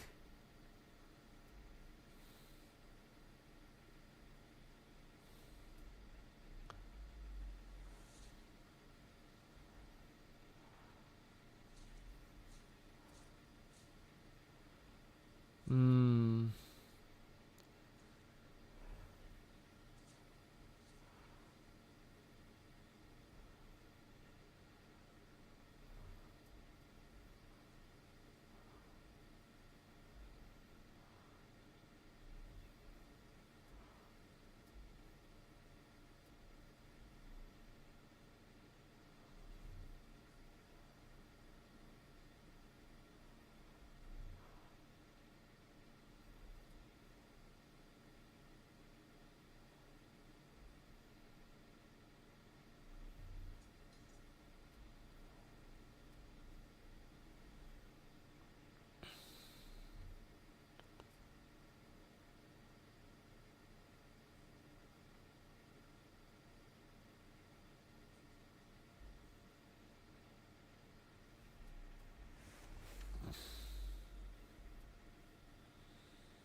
Oh my.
video on TikTok. Me and what is this? Avant-garde? Avant-garde? How does that look?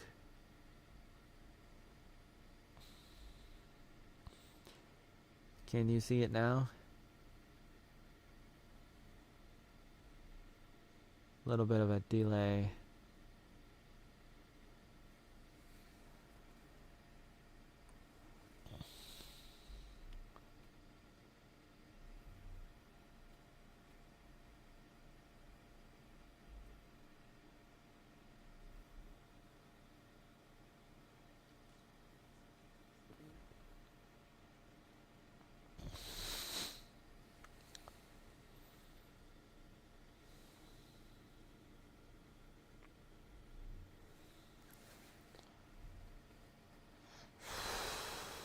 Oh my.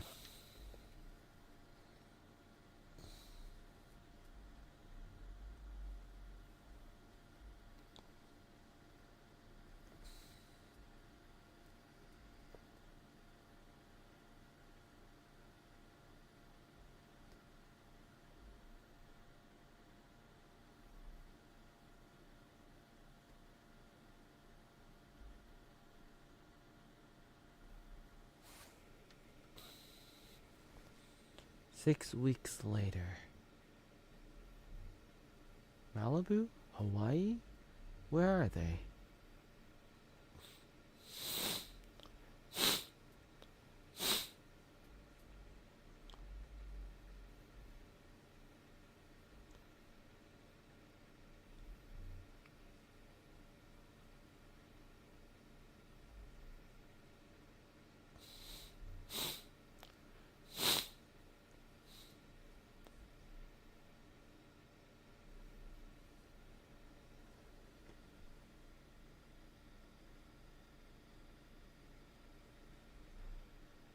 Haha.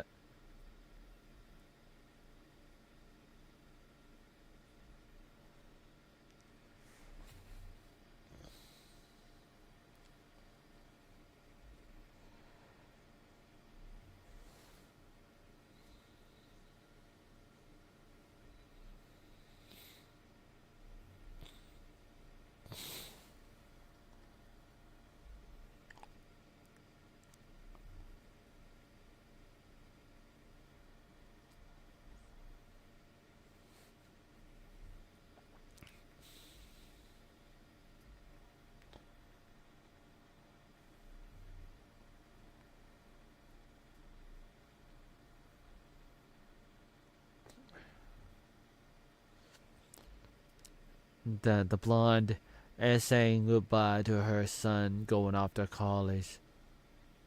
And saying your father would have been proud of you. And they're doing flashbacks.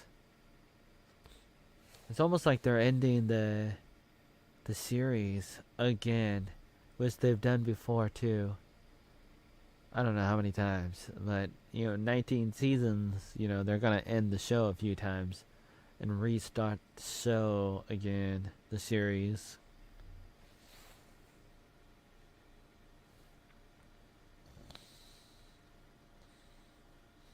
Bean, who is this Bean lady dancing, cosplaying?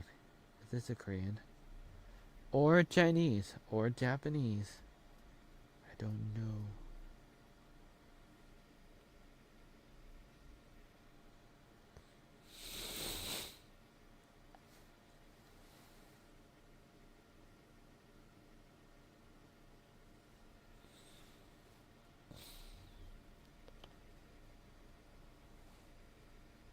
Sicarius. Voight became the Sicarius character.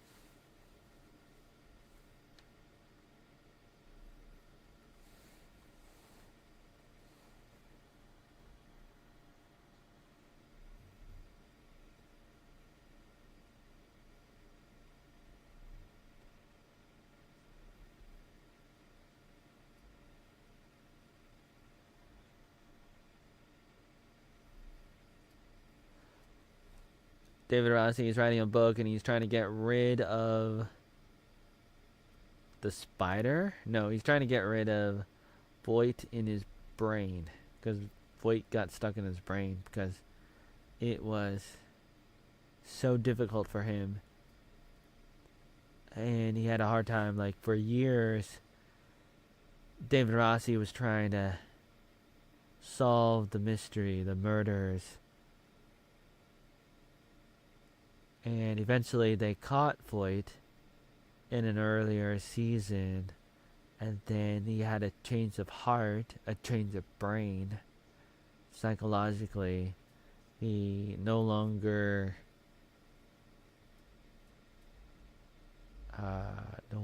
what?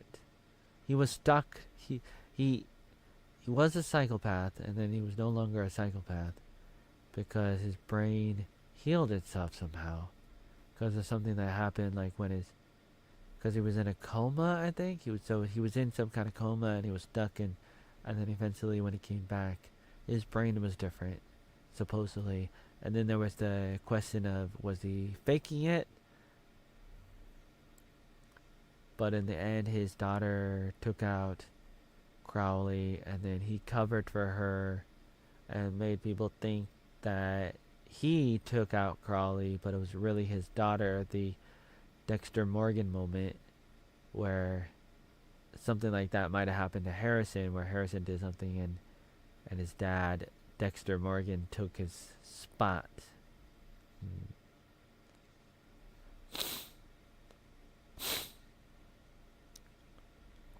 Oh.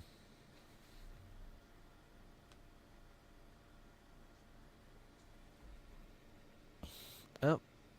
Oh. Sounds like they're talking about another murder. Another thing.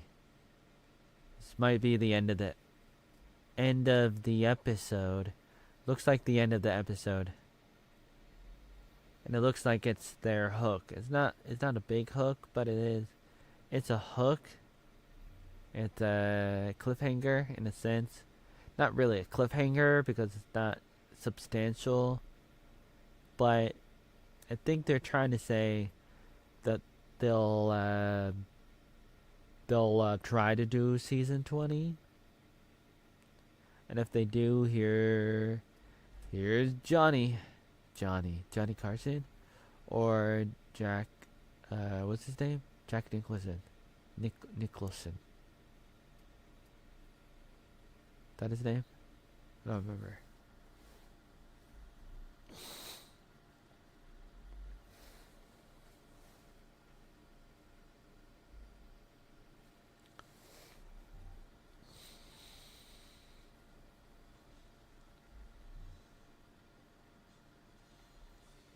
'20th Century Television, Fox, Paramount Plus.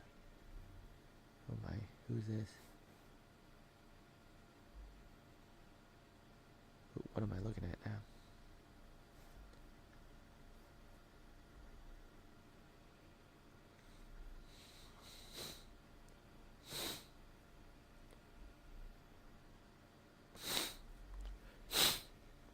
I'm blowing my nose. It's all stuffy. All stuffy and stuff. Stuffy and stuff. Tired. Am I shaking a little bit because I'm tired and I need to sleep now? Probably. I probably do need to sleep.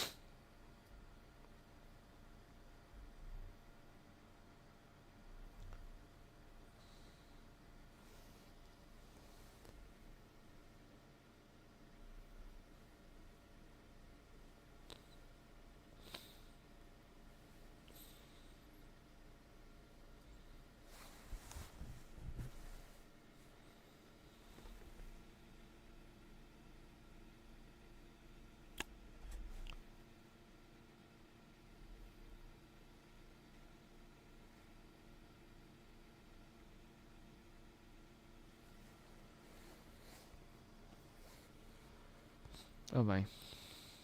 Who is this? Joy? Joy Sir Roar, New York? Okay. Behind the scenes with Joey Arnold. Trying to talk with a stuffy nose. Talk about being a mouth breather. What do you expect with a stuffy nose and stuffy ears?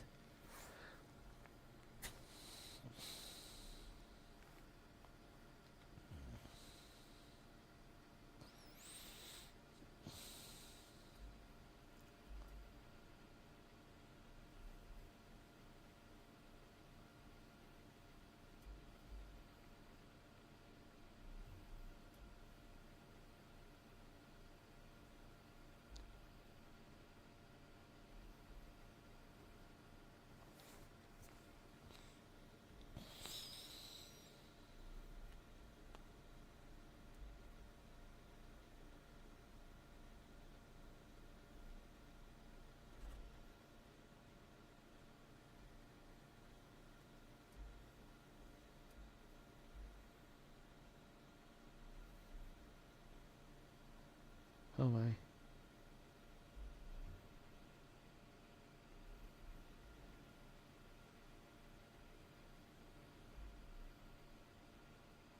Sugar on my tongue? Is that what you're dancing to? Oh my. That song? You're like sugar to my tongue, tongue, tongue. You're all I wanna. All I wanna what? What was it again?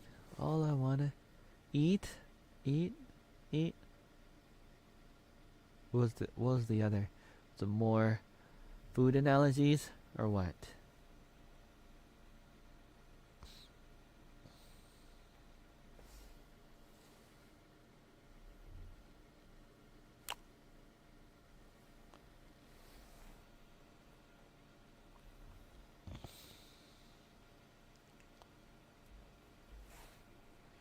I'm running into what is this? Dancing talk.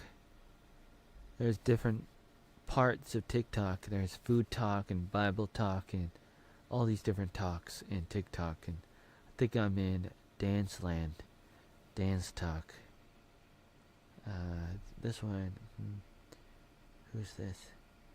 Ashton Kutcher. No, Ash from Pokemon. Gotta cast them all. Yeah, I gotta cast them all. Do duets with everyone.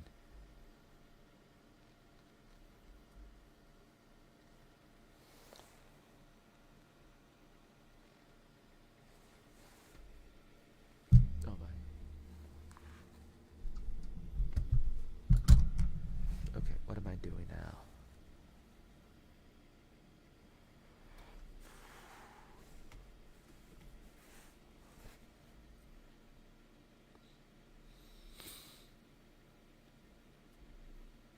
Oatmeal World. Oatmeal World.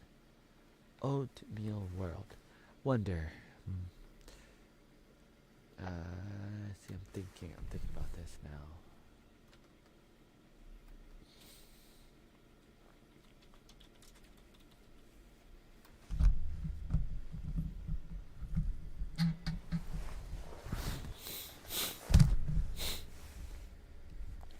Okay, so I'm gonna talk about something for a moment,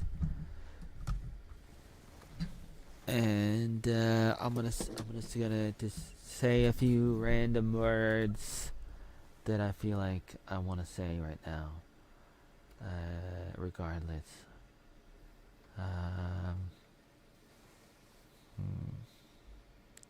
I'm gonna say. Here's what I'm gonna say. I'm gonna say, hi, I'm Oatmeal Joey Arnold, and people have been lying about me since 2009 or longer. And the way that I talk about this is probably terrible, but people lying about me and stuff is probably terrible too. And you might not care that they lie about me, or maybe you do, and maybe you don't believe me, and maybe it'll take a long time for you to get to the bottom of it, and who has time. And I don't blame you, but I do, but I don't blame you, but I do blame you, but I don't.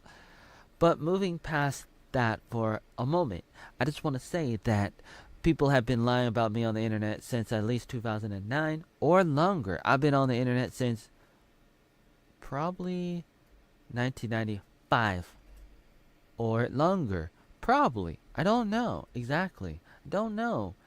But probably since 1995. Who cares? Right. I know. Who cares about all this stuff? About any of this stuff?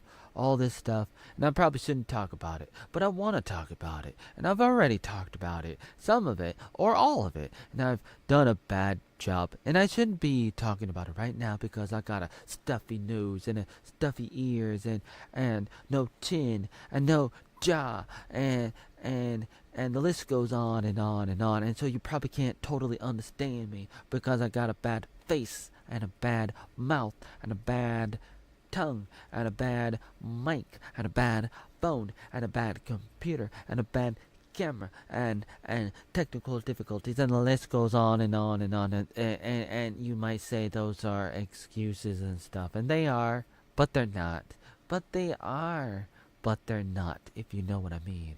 If you know what I mean. And so, I probably shouldn't be trying to make this video again. I made this video before. And I feel like I can't really talk about this, but I wanted to try to quickly outline some of the goddamn oatmeal fake news right now. Again, just a general outline without going into it, which is what I do sometimes. And I do go into it sometimes. And I go into it deeply sometimes to unpack it. But not right now. We don't want to unpack it right now. We don't want to totally unpack all of it. But I just want to give a general outline of my life so that you understand where I'm coming from. I was born in 1985 in Oregon, and I grew up in a trailer park. They called it a ghetto in Forest Grove in Oregon. Forest Grove is a small city, a pretty small city, about 20,000 people back then. In the 1990s, about 20,000 people. And it was small, and it was probably 20 miles west of Portland, PDX. And I grew up in that area, and I was homeschooled, and I was involved with Bible clubs and camps and a number of things like Awanas and Olympians and a homeschooling club and bunch of people that I hanged out with in the neighborhood. And I had many adventures, and I would do the typical things, the normal things that kids do, that boys do growing up, interacting with people, but also being a little bit of an artist. And I wanted to be the next Michael Jordan, Michael Jackson, an actor. I wanted to be a musician. I wanted to be just a number of things since I was about 8. At least, I remember thinking about it when I was 8. I was thinking about some of these things and kept on thinking about it, and I was always on the go, always trying to do something, or I was never bored. And I was just running around and being a little bit bipolar, probably bipolar and autistic, autistic and a nerd stuck in the body of an athlete, and just running around, living life, interacting with people, trying to do everything. I wanted to invent flying skateboards because I saw that in Back to the Future. I wanted to just do whatever, whatever I wanted to do. Like, I was just constantly thinking about things like travel the world, be an astronaut, design video games, and the list goes on and on and on. And I started writing, and I started drawing and singing, and I started making videos when I was 2010, the Arnold Attic films, and so I started making videos with family and friends while we were making videos, and then I started making videos, and I was building things out of wood. I was building a wagon, and I built some tree houses. Was trying to build some tree houses and a Barbie dollhouse for my sister, my younger sister, and building. I was trying to build a house in the backyard, and obstacle courses, and we had dogs and cats and guinea pigs and snakes. And I went to public high school, and then I was involved with the Earth Club and the Drama Club, and I was a girls' basketball manager, and I went to Bible college. Went to Bible college after that in 2004, and I started working at camps at that time, and I was a camp counselor for how many summers? 5 summers, 2 winters, starting in 2005 in the winter to 2010 in the summer of 2010, and I worked at different camps in New York, California, and Oregon. And back to when I first went to my first college, I interacted with a lot of people. There were around how many students? My high school had around 800 students, and my first college, the Word of Life Bible Institute in New York, that first college probably had less than 500 people, probably. You have to imagine they have 2 years. It's a 2-year college, and you split it up into two classes. One is bigger than the other because a lot of them go to the first year, not the second year, and so first year will be a class of like 200 to 400 students, and the second year would probably be around 200 or less. And I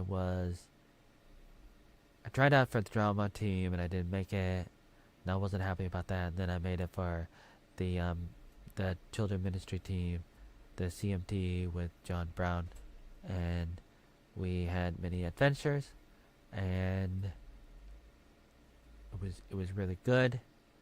And then I went to another college in West Virginia, and then I went to Hawaii for a missionary training program with the Salvation Army called Revolution Hawaii. And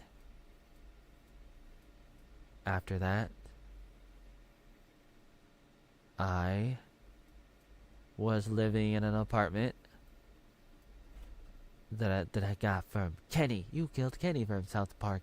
Not really, but really, I mean that's what people called her, Kenny, and I got it because she was moving out, and she wanted to help me out, just like she helped me uh get a job, or she recommended that I tried out that I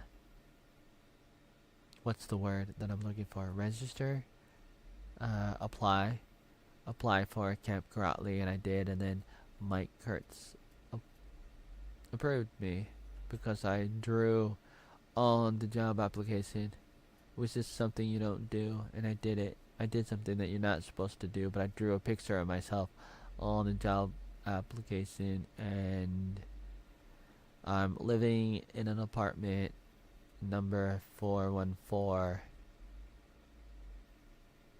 and living in Portland, working as a dishwasher at the Kel's Irish restaurant and working as an after school assistant at the Daniel A. Grout Elementary School, and I was doing that, and then after that, it's difficult to say exactly what happened. One of the challenges is I was worried as usual about everything, and I probably still worry about things. Maybe not as bad, or maybe differently now, but I would worry in my life, or whatever you want to call it. Maybe a variety of things, worry, including worry, not only worry. I don't know, but I was thinking about having backup plans, and I'm still pretty obsessed with that. And it's good. It's not really a bad thing, but one of the problems that I had was trying to have too many backup plans, too many jobs. For example, when I went to live in Portland in 2008 on my own, I applied for different jobs, and I was making different CVs, as they call it, a CV, different uh, resumes, and I was trying to apply to different places, a lot of different places, and I kept on applying everywhere, really. I applied all over the place, like anywhere I could, really. Fred Meyer's and fast food and stores that I just walked around, and I would fill out applications, and I would give people my resume, and I was always doing that, and I did that on the internet too, and I would send people my my resume multiple times, and I was doing that, and I got two jobs as a dishwasher and working at the school. So I was doing those two things, and even though I had those two jobs, I was trying to find more work. And this is something that I would try to do before.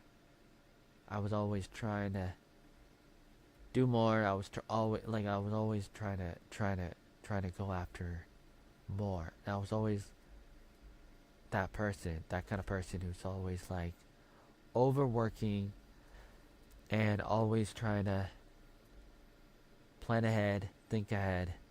But one of the problems was I'm I'm telling the people at the restaurant that I only wanted to work 1 hour, or not 1 hour, 1 day, 1 day a week, or 2 days a week, and they would let me do that. But it might have been a problem for them, and they didn't tell me that. That might have been one of the problems they had with me. That I only wanted to work part time or part time, like one day a week, 2 days a week, and I wanted I wanted space, I wanted time so that I could have other jobs, because I wanted a backup plan. Because I'm thinking to myself, if anybody wanted to fire me for any reason, I'd be okay because I would have another job. And I that's that's what I was thinking. For the for the most part, that's what I was thinking. Like, I wanted a backup plan, but they probably didn't like it, and they might have said that I was too slow as a dishwasher. That's not really true. I don't know. I don't know if anybody actually said that. I have a feeling somebody might have said that. I don't know, but not officially. I was not officially told that I was slow. And that I was always a good dishwasher, even when I worked in New York and West Virginia with work study, when I was going to going to Bible colleges, and I did really good. And Glenn Hauer said that I did really good, and he was a supervisor like of all the different agencies that did those things in the area. He was like one of the head bosses that said that I was one of the fastest. So it couldn't have been that problem, but it may have been multiple problems. But definitely not that, I don't think. But I remember one of the supervisors at the restaurant in Portland at Kel's. One of them wanted to talk to me, and he was taller and a darker skin. I don't know what he was. Was he black or something? I don't know. But he was telling me one time. He went to the school where I was working, and he was telling me about his thoughts, and he was like, you need to clean your glasses more, and you need to present yourself better. My thought was, I'm always in the back, washing the dishes, and it doesn't matter what I look like. But he's like, nah, you gotta look totally perfect. I don't think that's totally true, but at the same time, he probably wanted me to step it up a little bit at least. And I remember one time going to work, and going to the restaurant, and a Mexican took my job. It took my job, as they say on South Park, and I don't really know why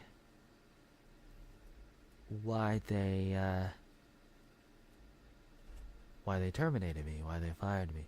And they didn't really fire me, but they fired me. But they didn't really say it. They just said that they took me off the schedule, which is kind of weird.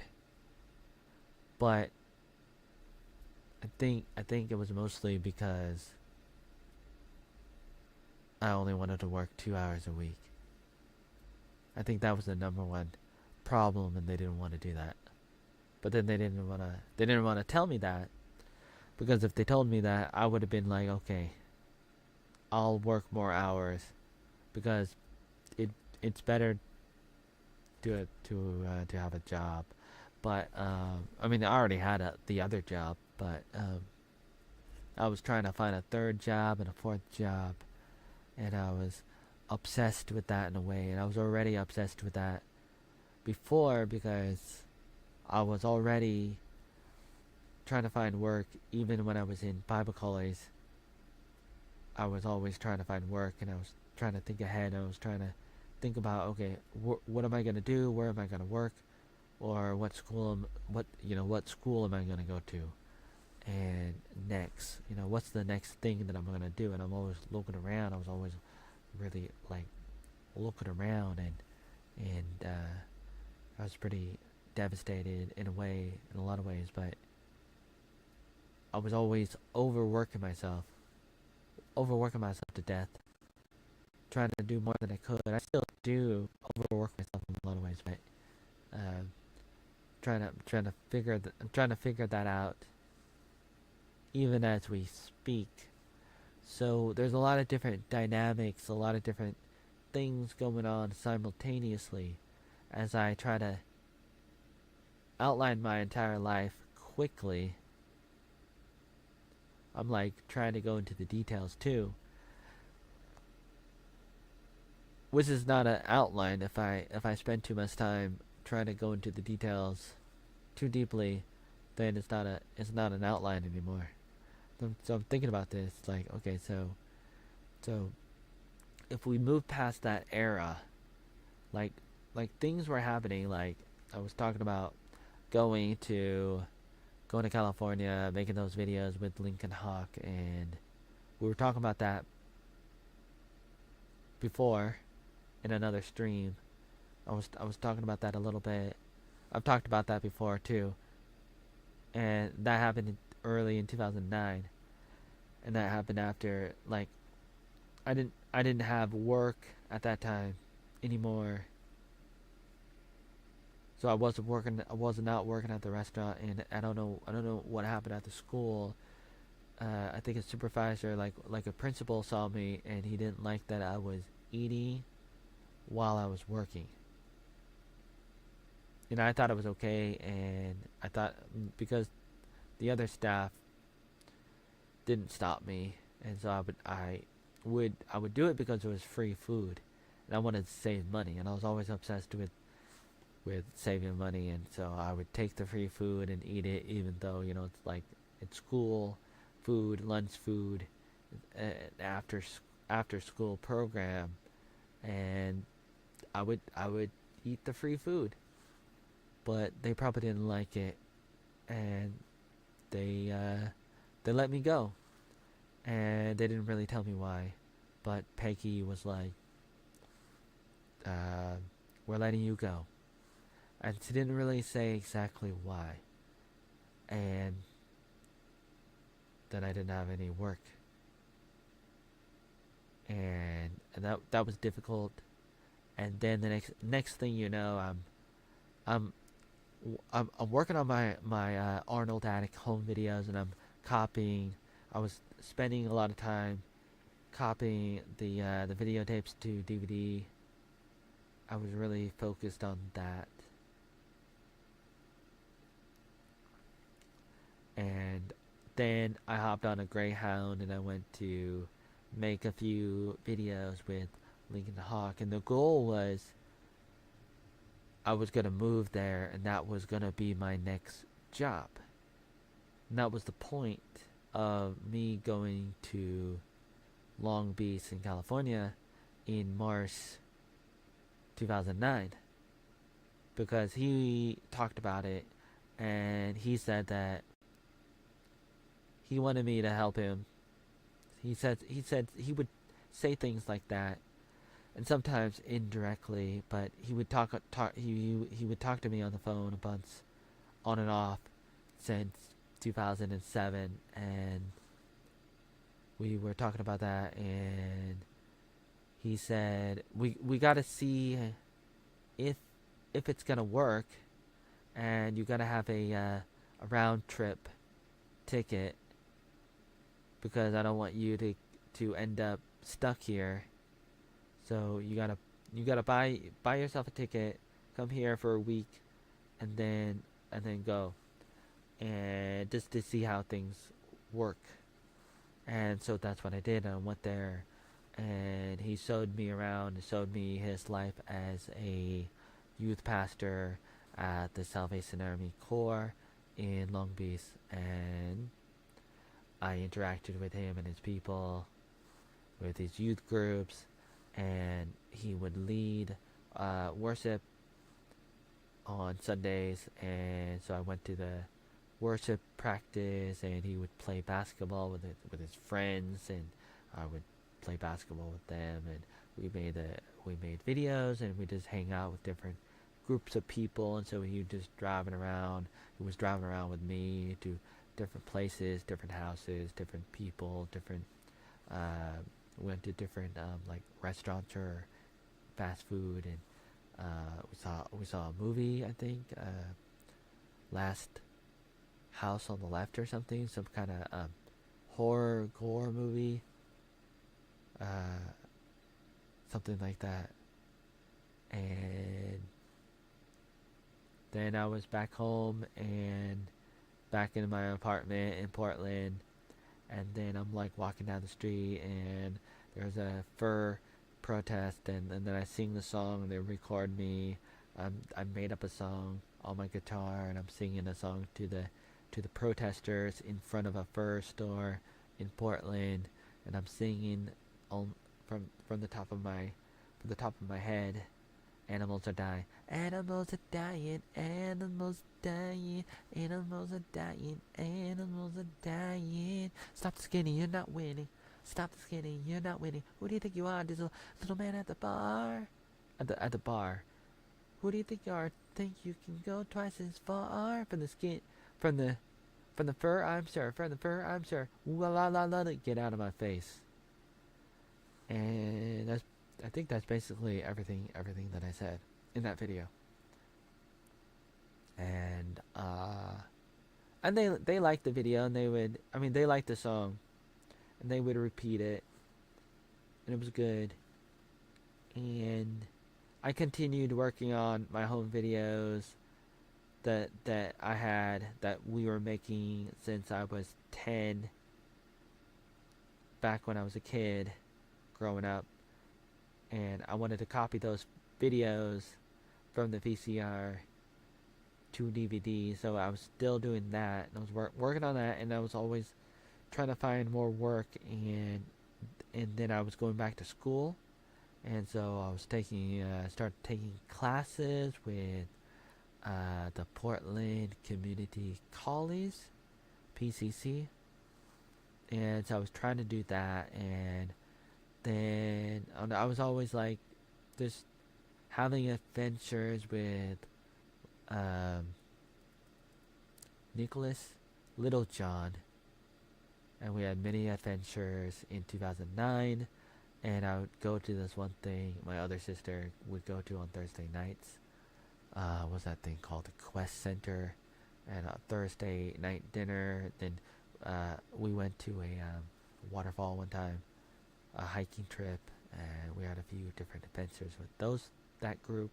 There was a basketball group, and the one guy that was living in the apartment in the Alder, what's it called? Alder Housing Apartments. What's his name?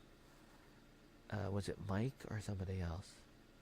He would he would go to it, and so he invited me, and then I started going to that and play basketball with that group, and I was hanging out with the guy in 523, Dennis Tipton, and we'd see movies, and maybe he was into me or something, and we would watch movies, a few movies in the theater, and he'd play games, and he would let me eat his food while he was playing video games, or watching movies and shows, and he would have me over at night, and it's almost like he wanted me or something, but I was like no, but I decided just to hang out with him, and later on I said that Roy Merrick is Dennis as a joke, and I uploaded a video of Dennis saying, "Oh, hey, look, it's Roy." And that's one of the fake news that I was spreading. For example, something like that does not matter. It's so small, but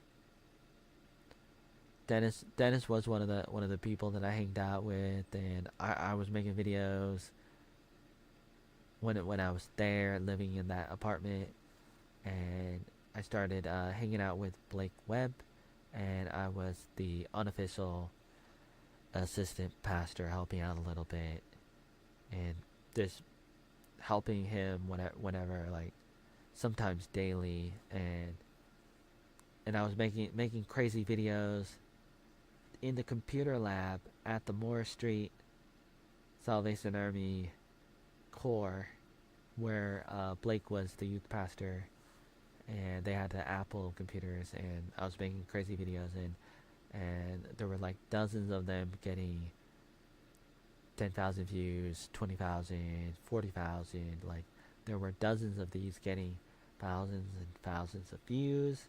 Some of them more than others. There was like I don't know how many, maybe 50 videos, maybe more than 50. I don't know how many dozens, but it started around 2009, and that's when a lot of the trolls started coming up online, especially around that time, and they would just comment on me looking crazy, which is normal.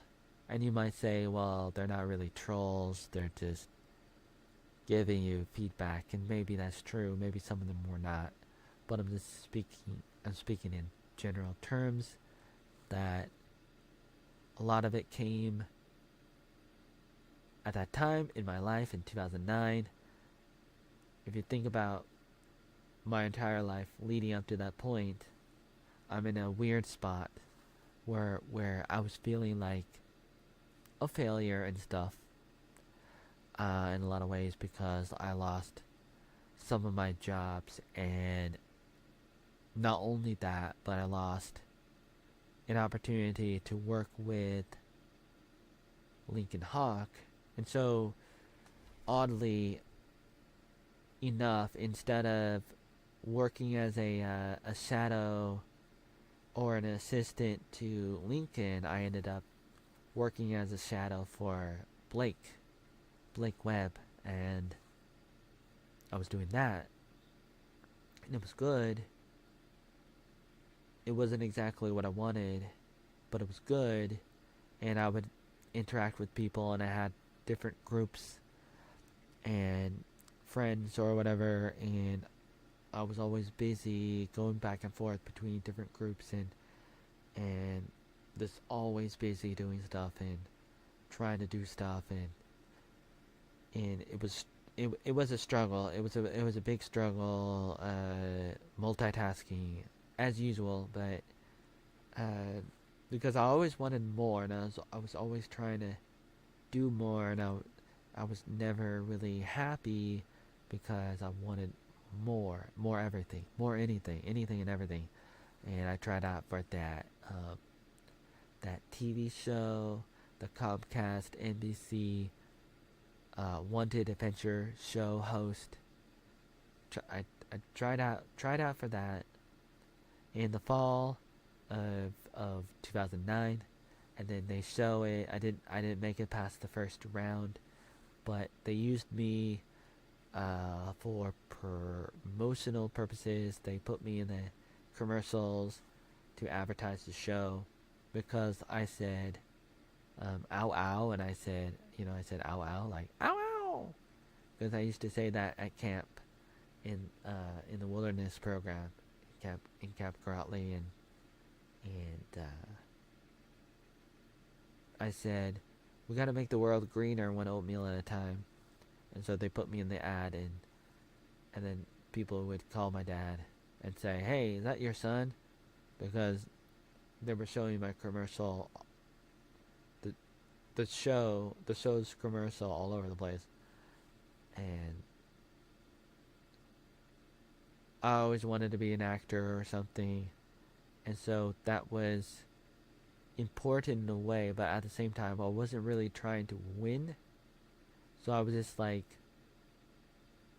phoning it in, so to speak. Like I wanted to do it, but I didn't really want to. I didn't really want to like beg them, so to speak. I was thinking to myself that I didn't want to be aggressive, and that I was just gonna do something that I thought was interesting, and so that's what I did when I tried out for the show. I just had something that I wanted to say quickly, and that's all I wanted to say. And I didn't really think that I would get past the first round, and I didn't. I didn't get past. I did not get past the first round, but I had something in my mind, what I wanted to say, and I basically said it.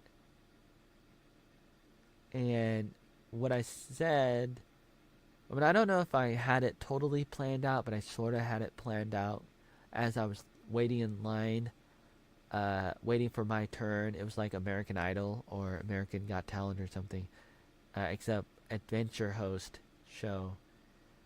So I show up, and it's in the Memorial Coliseum next to the Rose Garden in Portland, Oregon. And when it's my turn, I'm running. And I'm probably the only one running, and I'm saying ow ow. They were a little bit shocked by that I'm the only one running into the tent where they are in the middle. And they're like, who are you? And I'm like, oatmeal. And they're like, we don't see any oatmeal. Oh, Joey Arnold, okay. And what do you got? They asked me, what do you got? And I said, nothing. That's why I have lovely producers like you guys. And I was trying to be sweet or something, trying to be funny or something. And I was trying to get them to say, oh, or something. And that's what inside my brain I was thinking. This is what I want to do. It popped up in my head at that time pretty quickly. I think I don't think I had that planned, but it just popped up in my brain, and I was like, okay, I'm gonna say this, and I just decided in the spur of the moment, like, I'm gonna say this. I'm just gonna say it, and I decided I'm not gonna think about it because I'm a thinker, and if I think about it, I'm gonna spend a long time thinking about it because I'm a thinker. I'm a I'm a I don't want to say stinker, but I'm a thinker. You know what I'm saying? Like, I'm that kind of person, so I had to turn that part of my brain off and just say something random or funny or stupid or whatever it was. What do you got? What do you guys got? Nothing. That's why I have lovely producers like you guys. And the bald guy said, "Then why are you even here?" And it's like I didn't really say a lot until the end. I said something, but I had that little intro, and then I said something at the end, and I didn't really want to say a lot. I wanted to be quick, and I didn't want to be aggressive. I didn't want to be uh, aggressive. Like, I didn't want to be mean. I didn't want to be like. I was thinking to myself, and I've had this thought in general in my life that I didn't want to be like my dad, so to speak. I didn't want to be overbearing. I didn't want to be too terrible. Like, so I would think about that in the course of my life, and I still do sometimes. That I wanted to be the opposite, and so I was trying to be as girly as girly as possible in a way during that interview, and I also didn't want to tell them everything, mostly because I thought they already knew. I think that was the number one reason, probably, because when you apply to to be a part of the show, to try out, you tell them everything about why you should be on the show. And so I told them everything. When I was applying online, I told them a lot of stuff, but I didn't say it on TV. When they're interviewing me, I didn't say all that stuff. I could have said more when you're asked that simple question. You know, why should you be a host and an adventure host? I could have said, uh, because I've been outdoors all my life, and I was a camp counselor, and I was a wilderness counselor for 2 summers. I started camping as a little boy, and we would go camping and surviving in the woods. I remember when a bear almost got me one time. Almost got me. I had to survive in the woods, and I got lost at Hag Lake when I was 8. But I survived and found a family, and I survived even though we were many miles away from civilization. The city, Forest Grove, was many miles away, but I found a family. The family took me in and found my home, found the police, and found my parents, my family. Then they helped me out, even though I was only 8. And then when I got lost in Astoria at the Astoria column, I was able to stand in the middle of nowhere, and a cop was able to find me, and it was really good.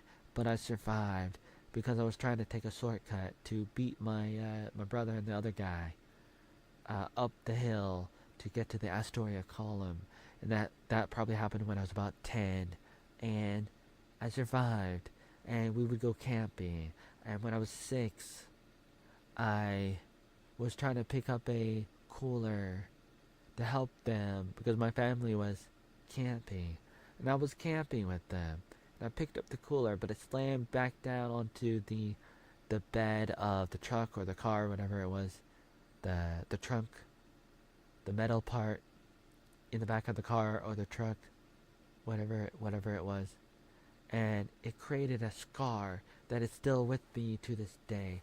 On this finger is a scar, and it got on me. Not the band-aids, but there's one in the middle finger.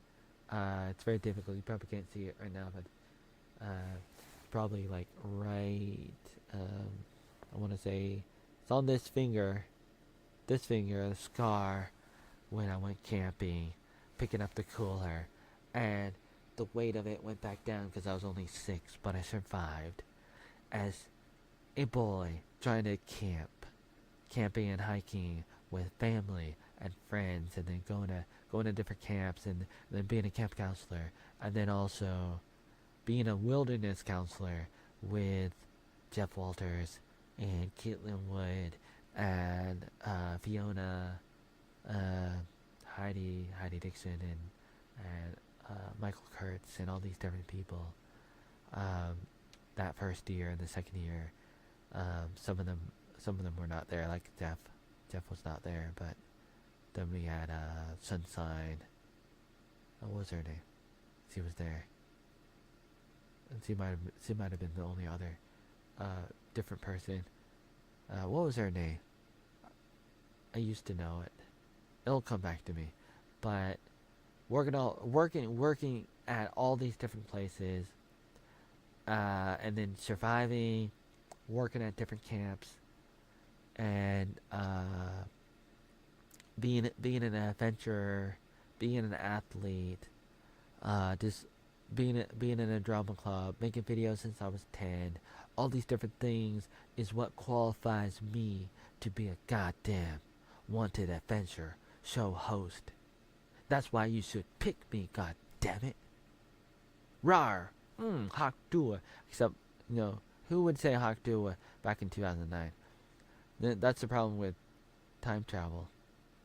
If I time traveled, I could have done that, Yeah, Back to the Future, time travel kind of thing, like go back in time and do something like there. I could have done that, and instead of saying all that stuff, which they probably would have stopped me, if I'm rambling for like 10 minutes, they'd like shut up,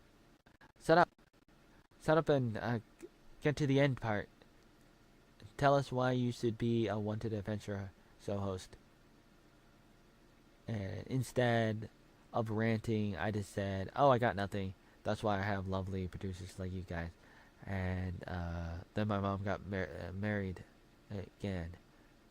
She got divorced with my dad, and then she got married with Bill Cunningham. And I was there, and I walked her down the aisle. I went there with Katie and Karen, and it was good. And that was one of the reasons why I didn't want to make it past the first round when I was trying out for the show, because I was like, well, my mom's getting married in a week, so I can't really do anything amazing because then I can't go to my mom's wedding. So I was like conflicted. That's the word. Conflicted. I was conflicted, and I was like, man, conflicted. I'm conflicted. Do I try to make it past the first round and say something, or do I just say something stupid? I decided I'm just going to say something that I think is funny at the time. Oh, I don't have any experience. I don't have anything, guys. That's why I have lovely producers who can just, make me look good, kind of thing. That's what I was thinking. Like, I thought they would like it, but they didn't. And then one of them was like, oh, the violins must be playing like it's the Titanic. And so I didn't make it, but then I was on TV and went to my mom's wedding, and continued working with Blake at Moore Street with the youth group and the children ministry and a variety of things that we would do. And I sort of forget all the details, but then we're doing a basketball tournament, playing in a basketball tournament, and then one day he didn't wake up, and I was sleeping on the couch, and I went into his room, and he wasn't breathing and he was dead, and that was hard. But it was also understandable in a way because I had a feeling that he wasn't that healthy. But I mean, he was healthy in a way, but they said it was some kind of heart issue that nobody could predict. Allegedly, that's what some of the people, or maybe Barbara said that to me. But Sloan, I don't really know exactly. I just know like people said a few things to me about it, but it was difficult, and we were devastated. And then we were hanging out as a like a group of young adults. We had slumber parties at uh, somebody's house. What was her name? Oh wow, I don't remember. But we were like there was like a few of us, and we had adventures, and we're playing games, and then I ended up working at another camp, another Salvation Army camp. That was good. Camp Redwood Glen, and met a lot of interesting or amazing people. And after that, went to WII, met different people like Sharon Clayton and other people. Nellie Strader. What is her last name? Nellie was interesting. Other people were interesting. Met a lot of people. Always meeting people. Like during the summer, Farmer Hannah was interesting because I was acting with her because we were doing plays, and we were like the main event, and that was big. But then I started liking her, and then I was trying to tell her, and she probably already had a boyfriend. And same thing with the one after that was Sharon Clayton, and I started liking her too. But then before that, it was Jen Moore at ABC, and I told her too in a very similar situation. There was a bunch of other people that I already talked about before, but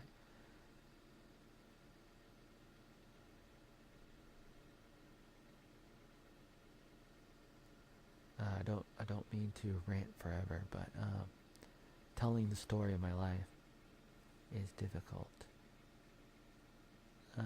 very difficult. But supposed to outline it, but thinking about this, like working at a camp, and then still involved with Moore Street, and they get new youth pastors after Blake died. And it could have been me, but I couldn't drive at that time. Janae Orr was like, Joey can be the youth pastor. And Barbara was like, but Joey can't drive. I can drive now, but I can drive now, bitch. But seriously, like, I was still involved and with them, and I was living with the Charlotte battle, and going back to college. Now, at, at that time, I was going to the Mount Hood Community College, taking a few classes, but I would struggle because I was not focused on it, and I was always distracted, and I was always running around, and I was especially distracted by the theology online forum that I was in, and I was in other forums and social media, and uploading a bunch of videos as usual. But this one was a pretty big distraction, too. Pretty big distraction. And theology online, the TOL, uh, I uploaded a video. I don't know exactly everything that happened, but one of the things that happened was I uploaded a video, and it was like Jesus walking down the street to one of those songs, Staying Alive. Staying alive, staying alive. Oh, oh, oh, oh, staying alive. They didn't like that. They thought it was blasphemy or something.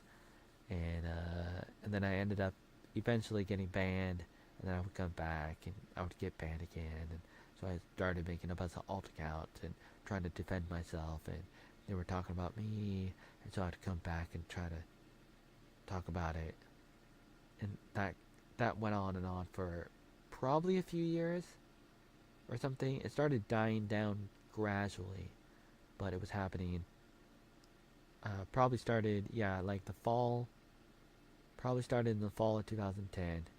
It went on into 2011, and probably started dying down after 2012. 2012, yeah. And so so I'm not doing so good in school when I went back to school in 2010, and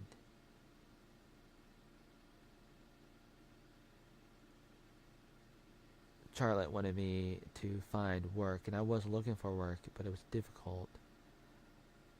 She wanted me to either focus on school or find work, and I was somewhat in the middle, and I was distracted, and I was trying to figure things out, figure out everything, and I was all over the world. I mean, all over the place. I was all over the place, and it was difficult. I was thinking different things and trying to do things, but then failing a lot, and just trying to do everything, and that ends up being destructive in a way, because I was probably really bad and bad at everything in a way.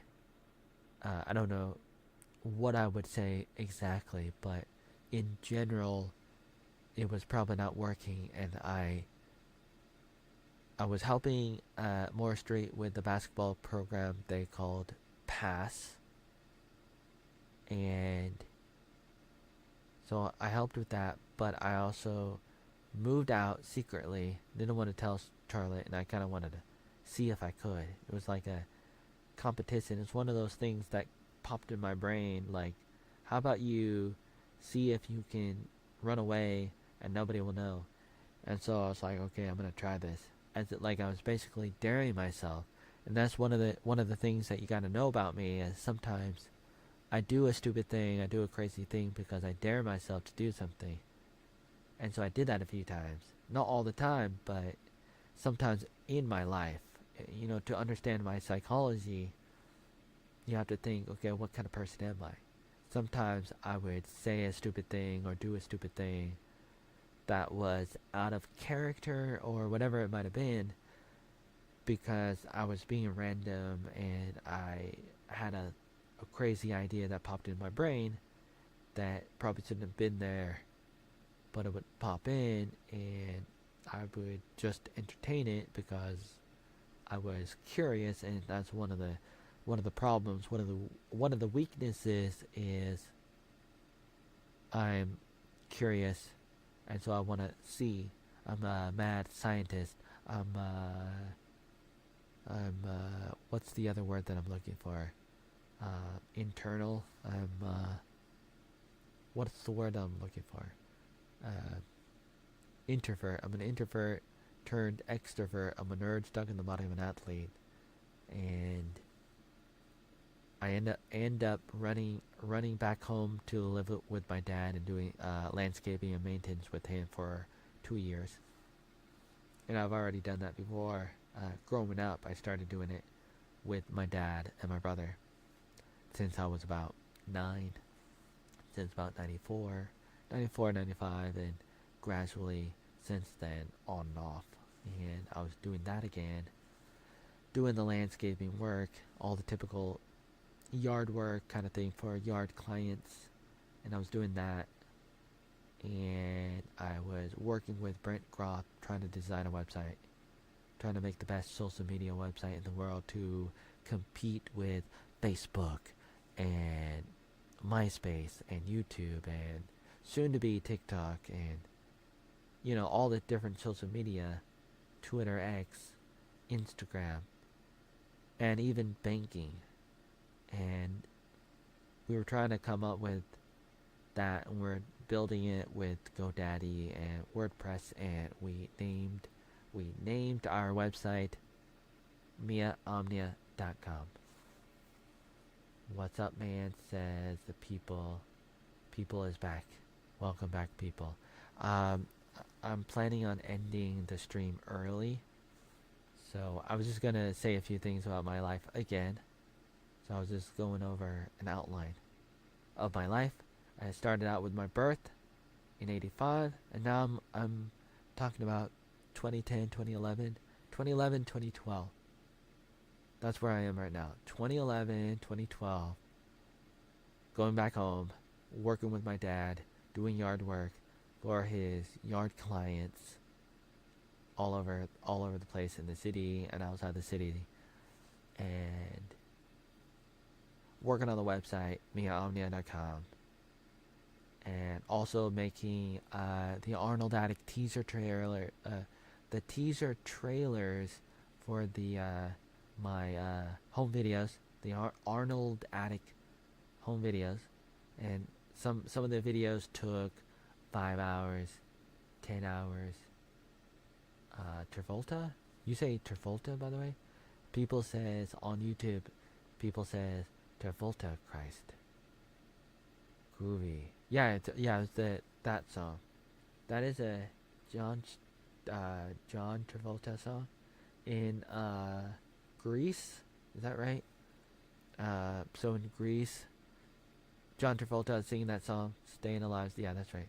Staying alive, staying alive, staying alive. How do I do that again? Staying alive, staying alive. Oh, oh, oh, staying alive.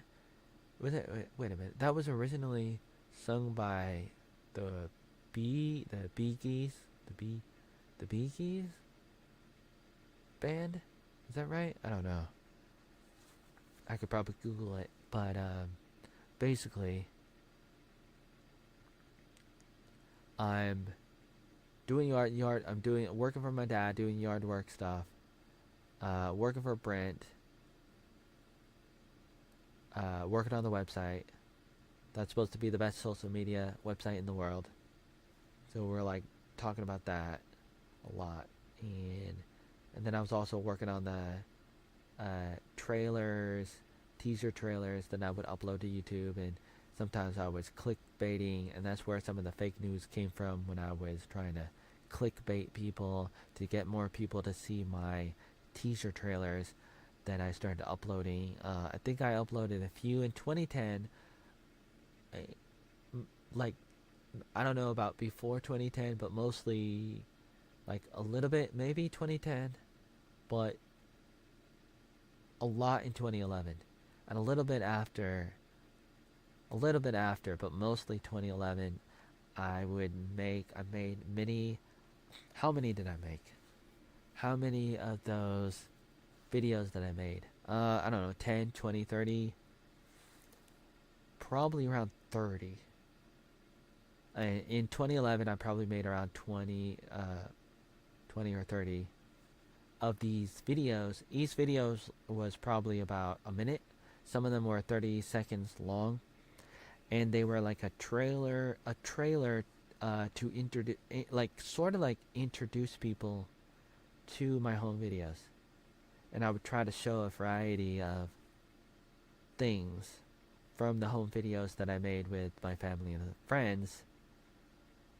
And it was mostly designed. Most of them were designed to be extremely random, like a teaser trailer would be. That's why I called them the teaser trailers, because the idea was, I'm trying to put my videos in the eyes of new people for the first time, and only a few seconds here and there of random clips from the home videos that we made. And so I was trying to do that, and so I would spend 5 hours or 10 hours for each video.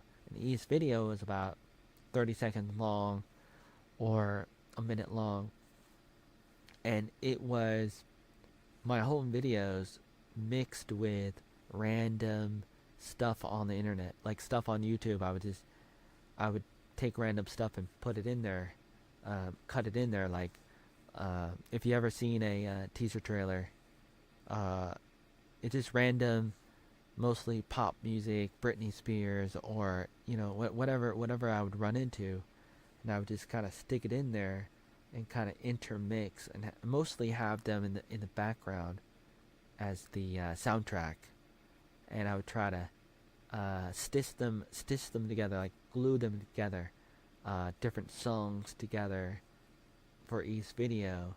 Each video had different songs, and so I was focused on that. And sometimes I would give some of these teaser trailer videos fake titles, and I would change it from time to time in order to try to get more people to watch it, because every time you change the title, it seemed at that time that YouTube would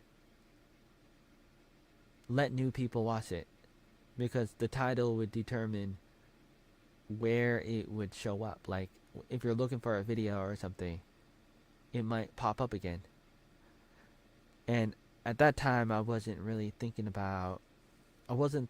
a lot about having videos recommended to people, and that helps.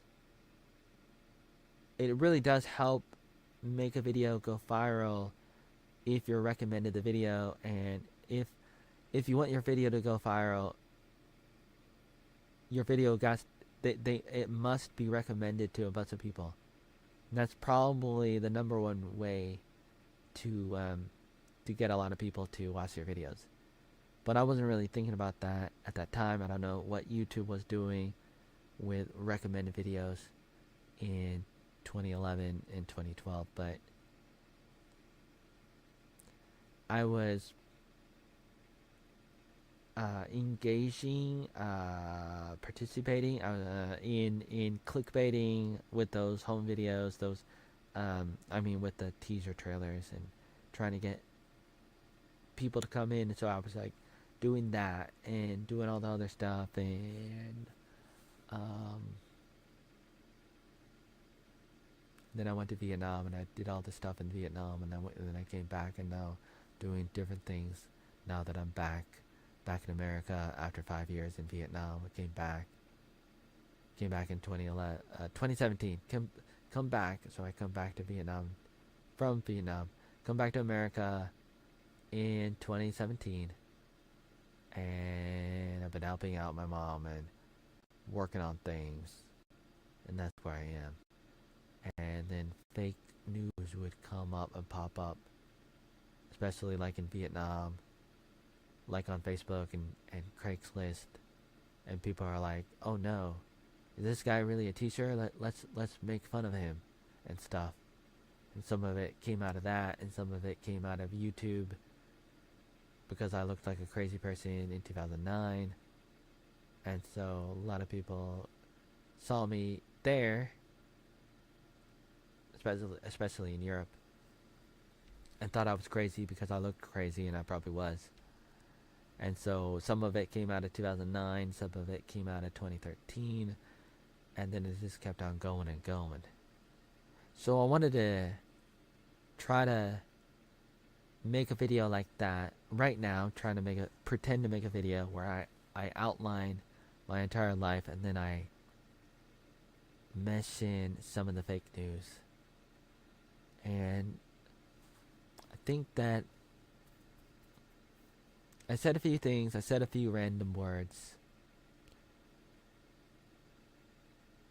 and people says, "Sorry, I got here late, so you were flunking college because you were distracted by an online forum.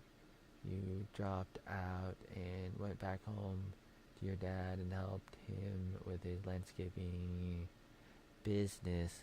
Correct. I would say that was part of it.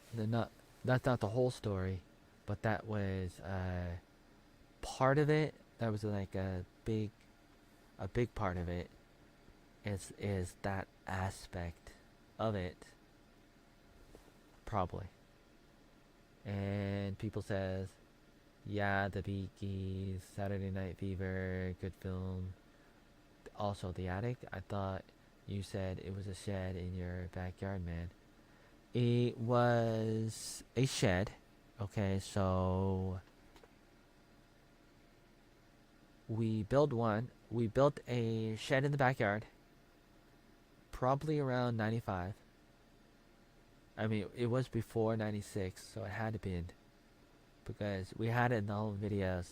We had home videos that we made in 96, early in February 96, so we definitely built it the summer before that. So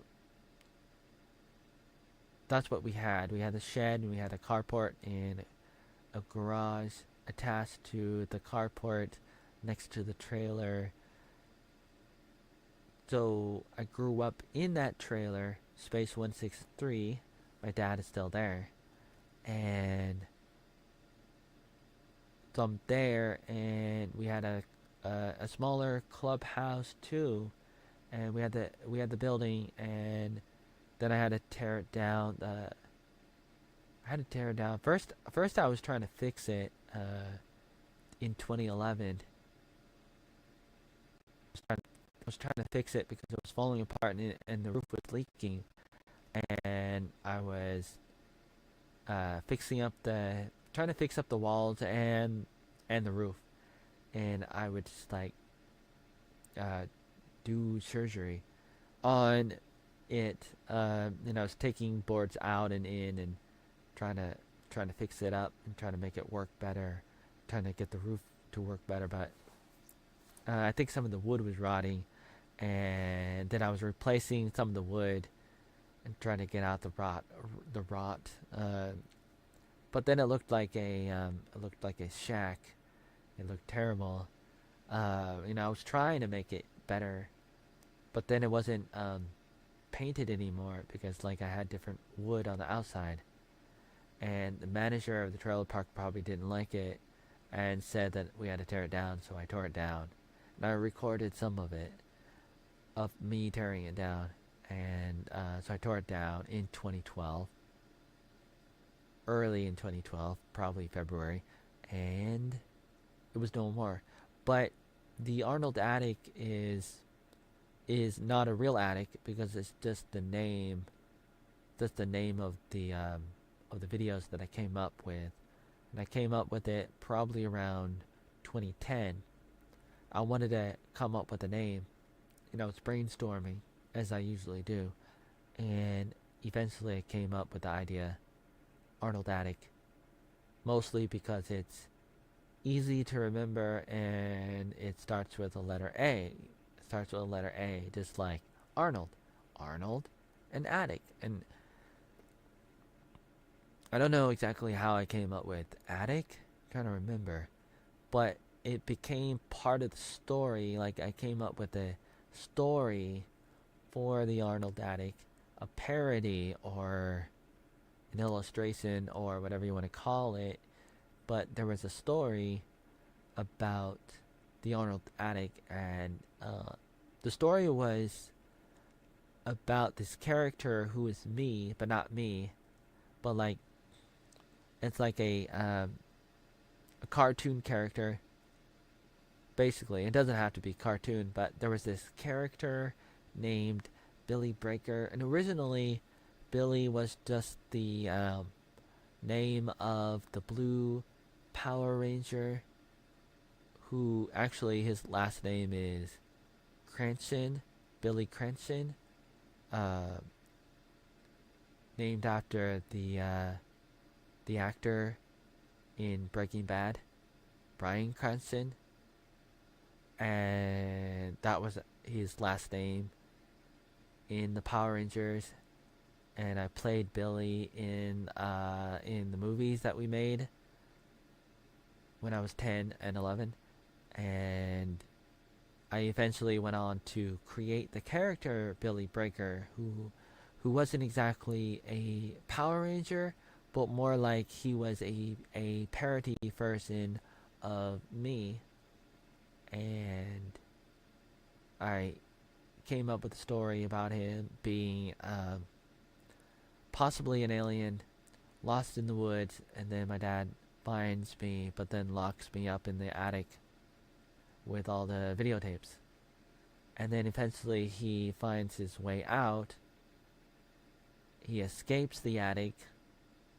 Billy Breaker escapes the attic. And then he runs off, to have his adventures.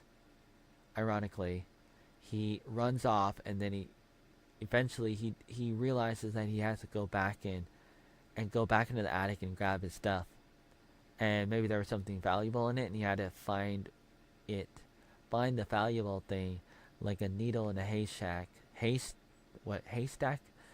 Finding a needle in a haystack, and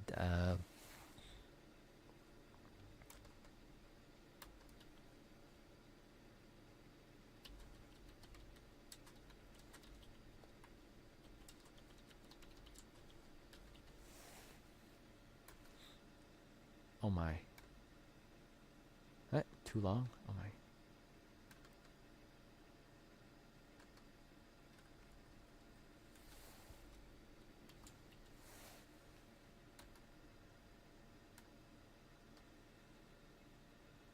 The origin of the Arnold Attic probably started around 2010. I made a parody character, Billy Breaker, and came up with the name of the home videos that personified my home videos, and I decided to call it the Arnold Attic eventually.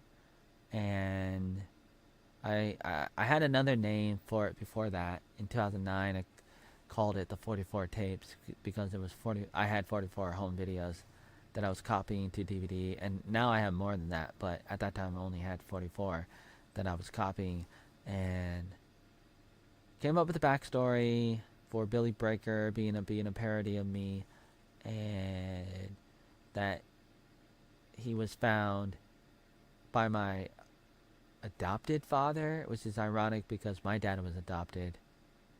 And so the parody is that I was adopted, stuck in an attic, and then I escape and I run off, and then I have to come back and find the gold, find the something valuable that I needed in my life back in the attic, which is ironic because it's like the idea was I always wanted to escape and never go back to the attic. But then after I escape, I realize I need to go back and get something. And so I go back and I get something.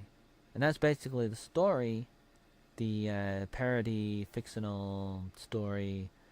But then in real life, what happens after I made up that story in 2010, I go to Vietnam after that in 2012, and I'm there for 5 years in Vietnam, and then I come back.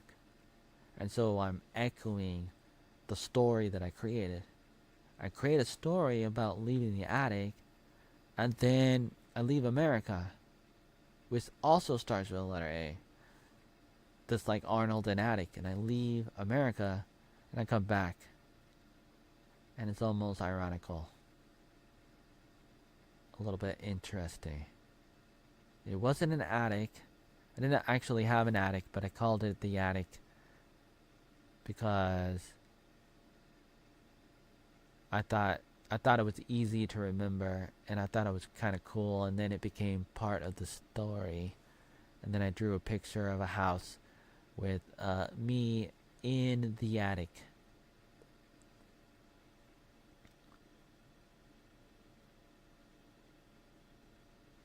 And that's basically it for that.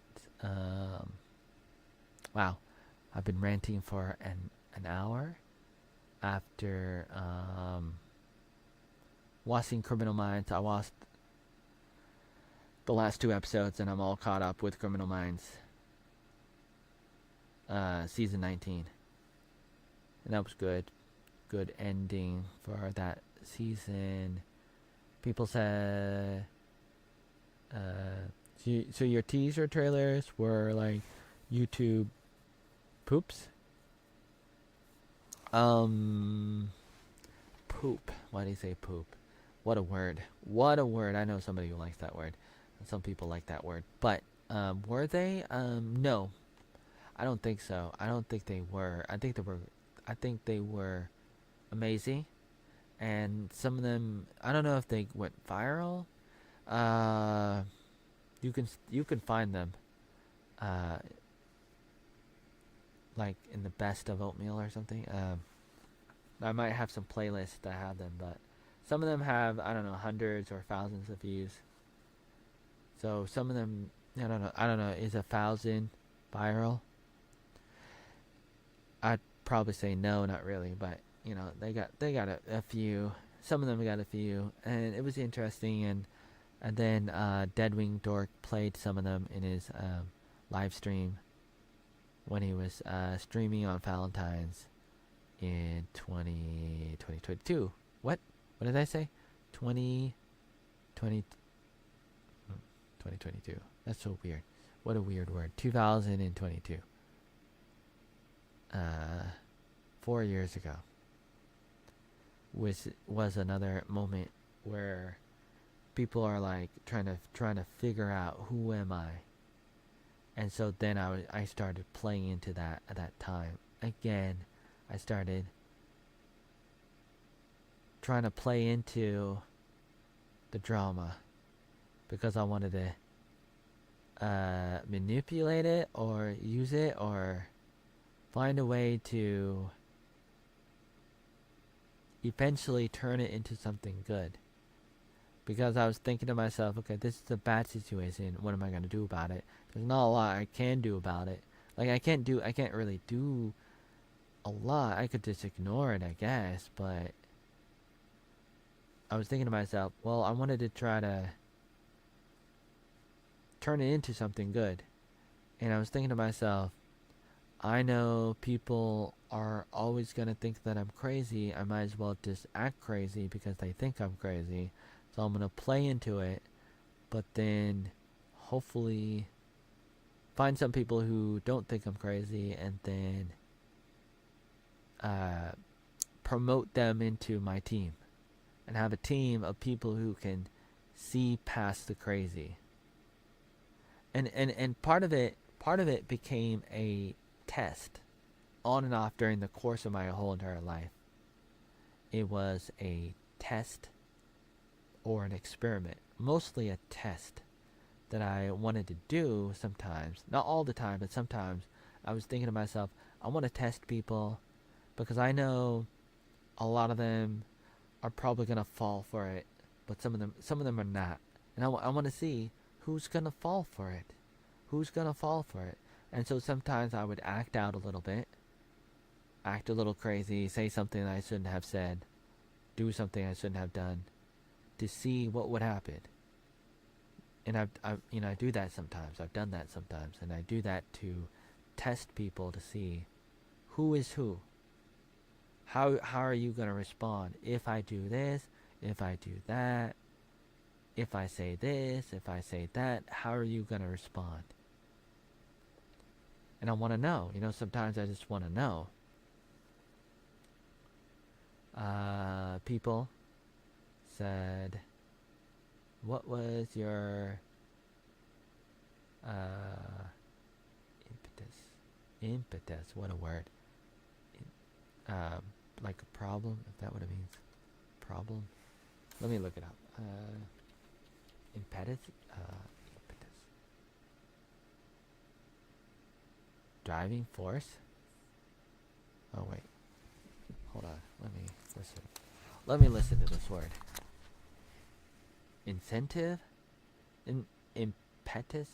How do I say? Impetus? Impetus? What a weird word. Impetus? Impetus.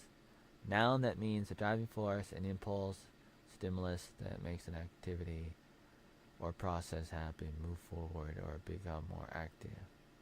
A driving force, physical momentum, incentive, motivation, a spur, a boost.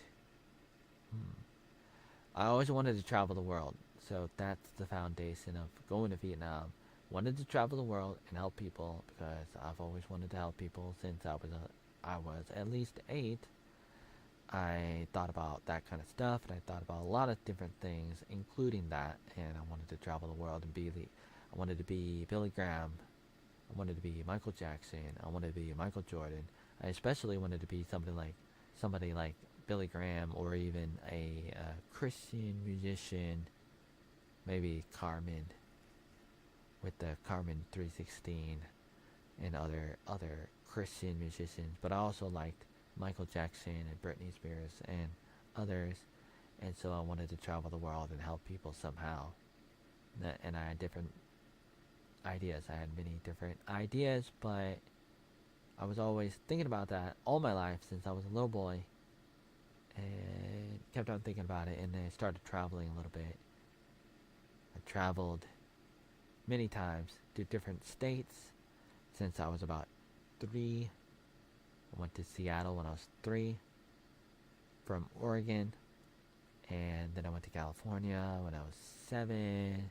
We went to Disneyland, and we went back to Seattle. I went back to Seattle a few times, and I was a missionary in Idaho when I was 15. We went on a mission trip. We were there for 10 days or so.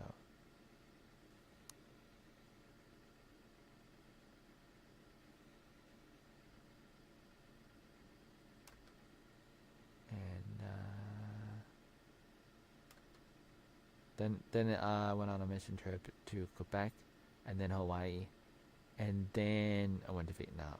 So Vietnam came after all those places, all those things. Working with people, doing things, going to Bible colleges, and so on and so forth.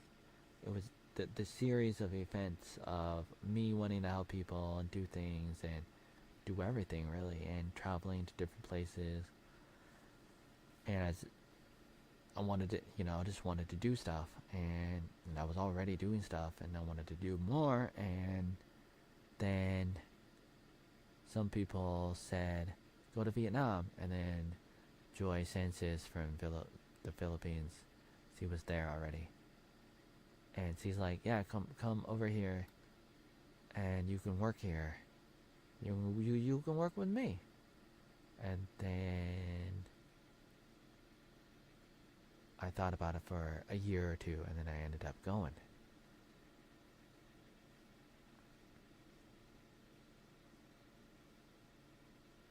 It really means reason, you say? So you wanted to be a missionary, spreading the gospel. I wasn't really thinking about spreading the gospel, and I wasn't really thinking directly one-dimensional in that sense. My thinking was make the world better, but not necessarily with just the gospel, but more than that. Because I look at it in a more of a comprehensive way of trying to give people whatever you have to offer, but not just something like the gospel. I mean, the gospel is good, but I really think that it should be more than that. And especially nowadays, it seems like a lot of people already know about it a little bit. And so it's almost like, what's the point of trying to tell people about it? You become a stereotype, like you become a Mormon. Like you become not really a Mormon, but you become that person, like 2 people knocking at the door saying, hey, do you want to accept Jesus Christ as your Savior? And they make memes about this. And it seems like a lot of people already know about it. And so it's like,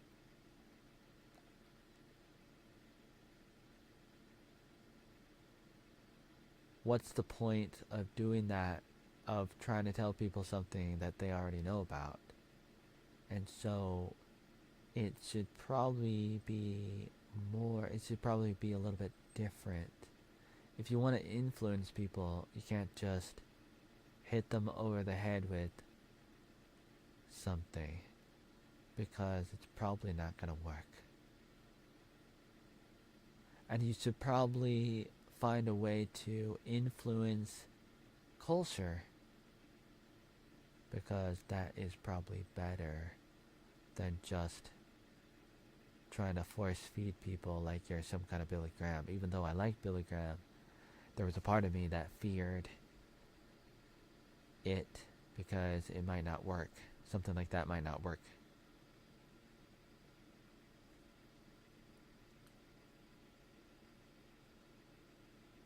You want me to watch a movie, a 1986 movie, The Mission, and it has an astonishing soundtrack. That's good. That's good. So,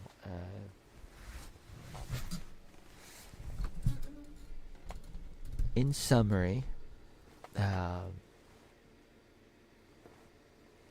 like to talk about this stuff sometimes. And I feel like I have so much I want to say about everything. And I'm trying to say everything about everything. And I feel like it takes forever to talk about everything. How am I supposed to talk about everything? But I really want to talk about everything all of the time at the same time. Because that's how my brain works. You don't like Billy Graham, I see. Billy Graham was effective. He was effective. And he got people to think. That was good.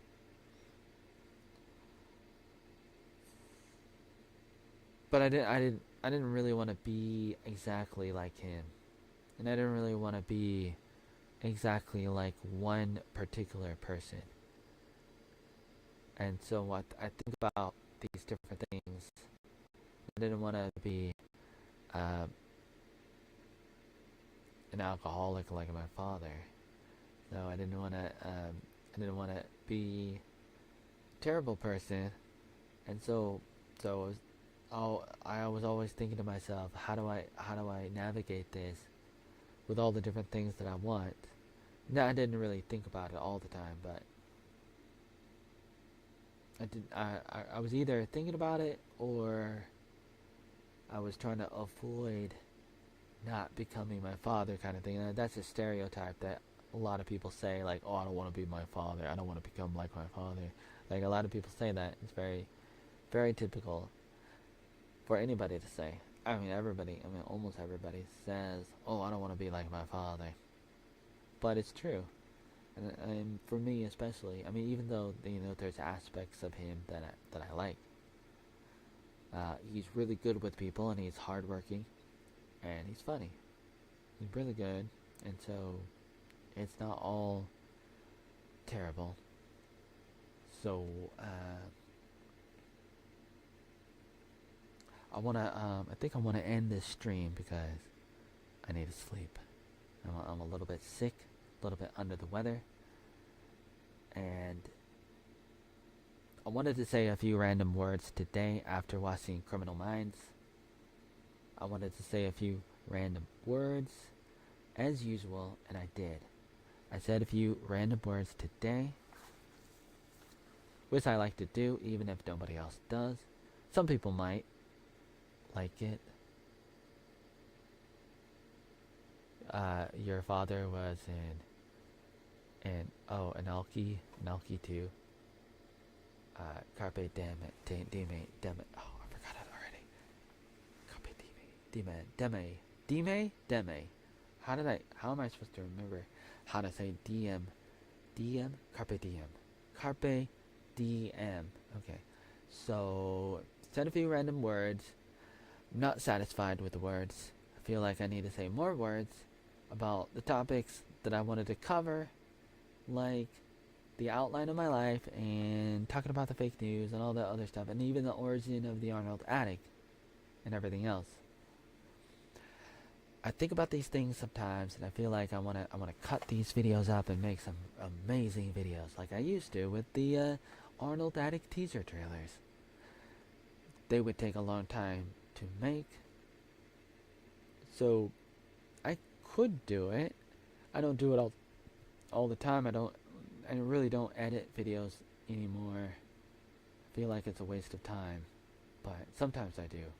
But it's probably good to edit sometimes, and it's probably good to write out notes on what you want to say, and so I'm probably going to do that too. And so I'm just thinking out loud about what is next. Well, I mean, I don't really have time to stream because I'm supposed to. Oh man, go to the next DVD. Okay, to-do list. Let's see. Go to the probably go to the next DVD. Try to continue copying the next DVD. I gotta go up there, over there. Gotta go over there. Work on you say seize the day, man. Love listening to you, dude. Good, thank you. And so basically thinking, okay, work on the photos, work on the all the DVDs, work on the photos. Also, I've been uploading my home videos to another channel. I have another channel, and I try to upload like all of the home videos in a longer format. So some of those videos are 6 hours long, and I try to keep them chronological. Joseph? Who calls me Joseph? That's weird. That's a little bit suspicious. Not very many people call me Joseph. So, anyways, I have another YouTube channel, and I've been uploading the Arnold Attic, and I'm trying to just upload all of it in chronological order. And so I started with the first year, 1996, 1997. I got all the way up to 2000. I'm somewhere in the middle of 2000. I got a lot of 2000 uploaded. What am I missing? I feel like I'm missing a few different clips that I want to upload for the year 2000, and then I'm gonna try to do 2001, which is probably gonna be harder because I think there's more videos for that year, and then 2002 is probably gonna be the hardest. 2003 is easier, and 2003 is the last year of the Arnold Attic, officially. You could say that it goes on and on after that, maybe, but what would I say? Because it's my own thing. I'm the one that made it up. So I mean, I was not making videos in 2004. I might have been in a few videos. Yeah, camp videos in New York. I might have been in some of those camp videos that they made in New York. I might be. Yeah, I think I am. Yes, I am. But outside of that, I didn't make my own videos. I didn't have a camcorder. What happened to my camcorder? I had two or three camcorders. My brother had a camcorder, maybe one or two, and then I had 2 or 3. So in total, we had 5, maybe 5, up to 5 camcorders that we had, me and my brother, between 96 and 2003. But then 2004, did we have any of those? Any of those camcorders? Were any of them working in 2004? I don't know. But I was busy working on my senior project, which is like I made a pocket ball table, which is what was it? Basically like gutter ball or carpet ball, but I called it pocket ball. It was a little bit different. I was busy working on that for my senior project, and I graduated, and then I went off to New York for camp and college, and I wasn't making my own videos, and so you could say the Arnold Attic home videos ended. The Arnold Attic films ended in 2003 because I didn't actually make any videos in 2004 as far as I know. In 2005 probably not. But I was in camp videos in 2005. And 2006 I was in camp videos, and then we made that video about L4OJ Live for Only Jesus with Sawyer Fry in West Virginia, and then I made that other video, Get Your Joy On, with Jeff Walters in Hawaii in 2007, and I didn't really make any or I don't know. I didn't really make my own videos, or not very many. Probably none from 2004 and 2004 to 2008. Probably didn't make any home videos on my own. I was in a few videos that other people made, I think. Every year except for 2007? What happened in 2007? Was I in any video in 2007? Oh yeah, wait, Get Your Joy On. Okay, right, I just said that. I already forgot. Wow. So I was in some videos, but I didn't make any videos until 2009. So 2009, I start making home videos again. I got a new camcorder. I had a few camcorders. Bought a camcorder in 2009. Made videos. I think I returned it, and then I didn't have a camcorder again, and then I ended up buying another one later on, which was a little bit better or different. And then I've been making videos ever since. Every year since 2009. My own videos since 2009. So I just had that gap period of not making my own videos personally from 2004 to 2008. 4, 5, 6, 7, 8. 4, 5, 6, 7, 8. 5 years. Wow. So a 5-year gap of not making videos. Being in videos with other videos people are making, but not my own videos.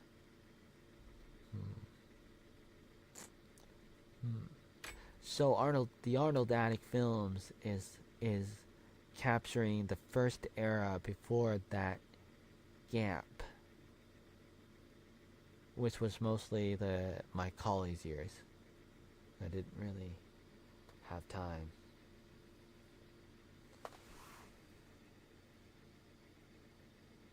Arnold Attic, 96 to 2003, yeah. College era, 2004 to 2007.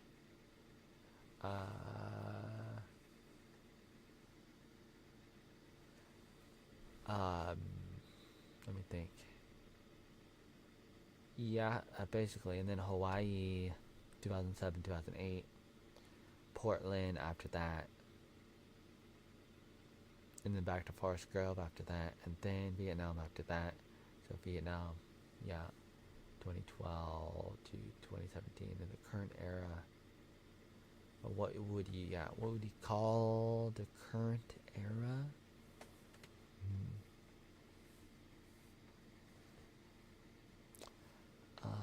Could be it might have been the Larry era. My mom married Larry Mitchell in 2012.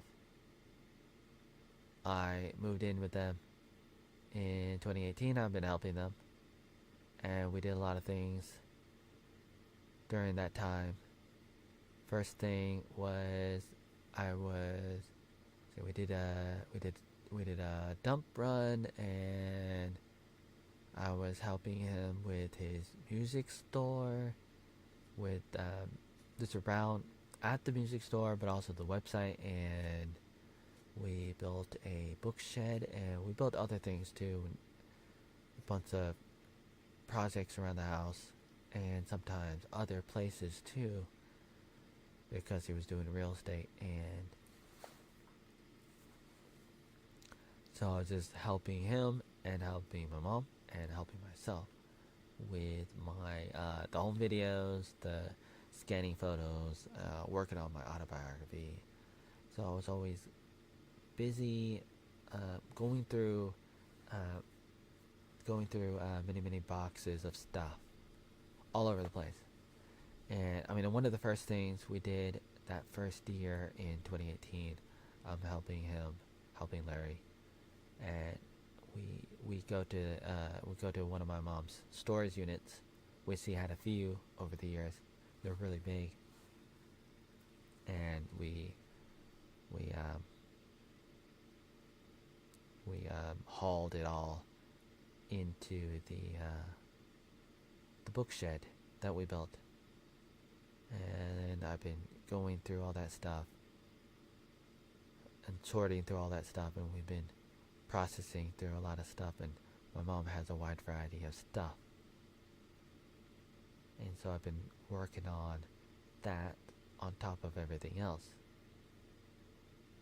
and it's been a pretty big challenge working on that. And I did a few different side adventures off and on as well, with different people, different groups, different families, where I would work and help them with their things. Like there was one guy, and I helped him, and like we were he had a property, he had a farm.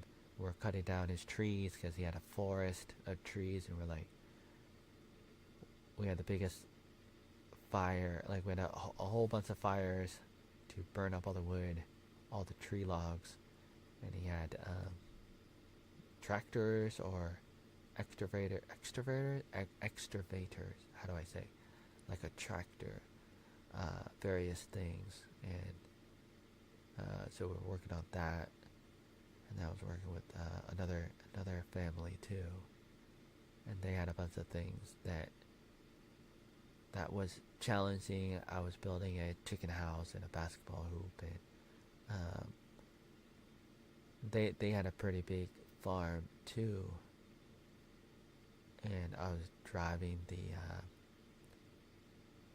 what do you call it, the riding lawnmower around, because they just have a bunch of grass. And then there was a story about, I don't want to say, they were looking for something, treasure, but I don't really know what happened with that. We're trying to find it when we didn't, and that was brief. And, I mean, in a way, not really brief, but that was just one of many adventures, and there was other people, other groups, and so I was just going back and forth with these different people in this area, working for them and working for my family, and then working on my projects, and it's going back and forth. And it's been a struggle because I wasn't planning on getting lost in all these things, and some of these things might be pretty good or whatever, but they can take up time, and it can be challenging, and it's mostly an issue of time, because these things just take time when you're dealing with people and stuff. And for me, I never run out of stuff to do, and it's challenging to interact with people, because when I interact with people, I know that means more work. And I'm like, oh man, I'm already busy doing other stuff. And I don't really want to say no, but I do say no sometimes, but I really want to finish everything. If I start something, I want to finish it. And I'm always starting things. And I'm always thinking about starting new things. But I have that nagging of wanting to finish everything. You start something, finish it. Keep your word. And it's difficult because it's just constant work. And I'm constantly working all the time.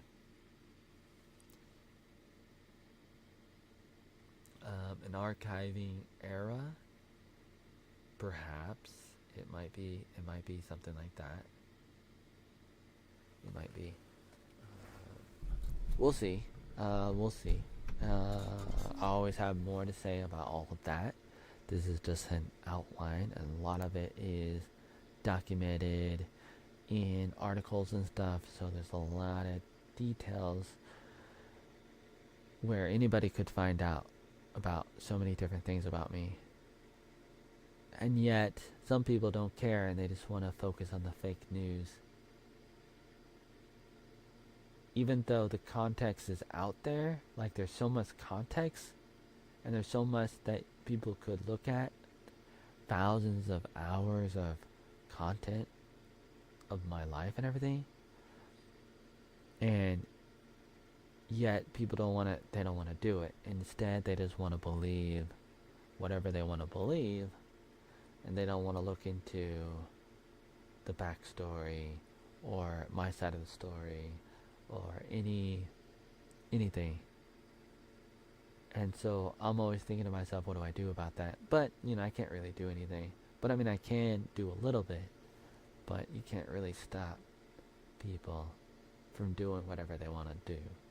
So until next time, eat more oatmeal. You gotta live life, live love, and love. No, I messed that up. Man, I messed that up. How did I do that? What? Why did I mess that up? I'm the one that came up with it and I messed it up. It doesn't matter. So until next time, live life, love, and live love. God damn it. Man, maybe I shouldn't say god damn it. Think about that. I say it because I think it's kind of funny. Part of me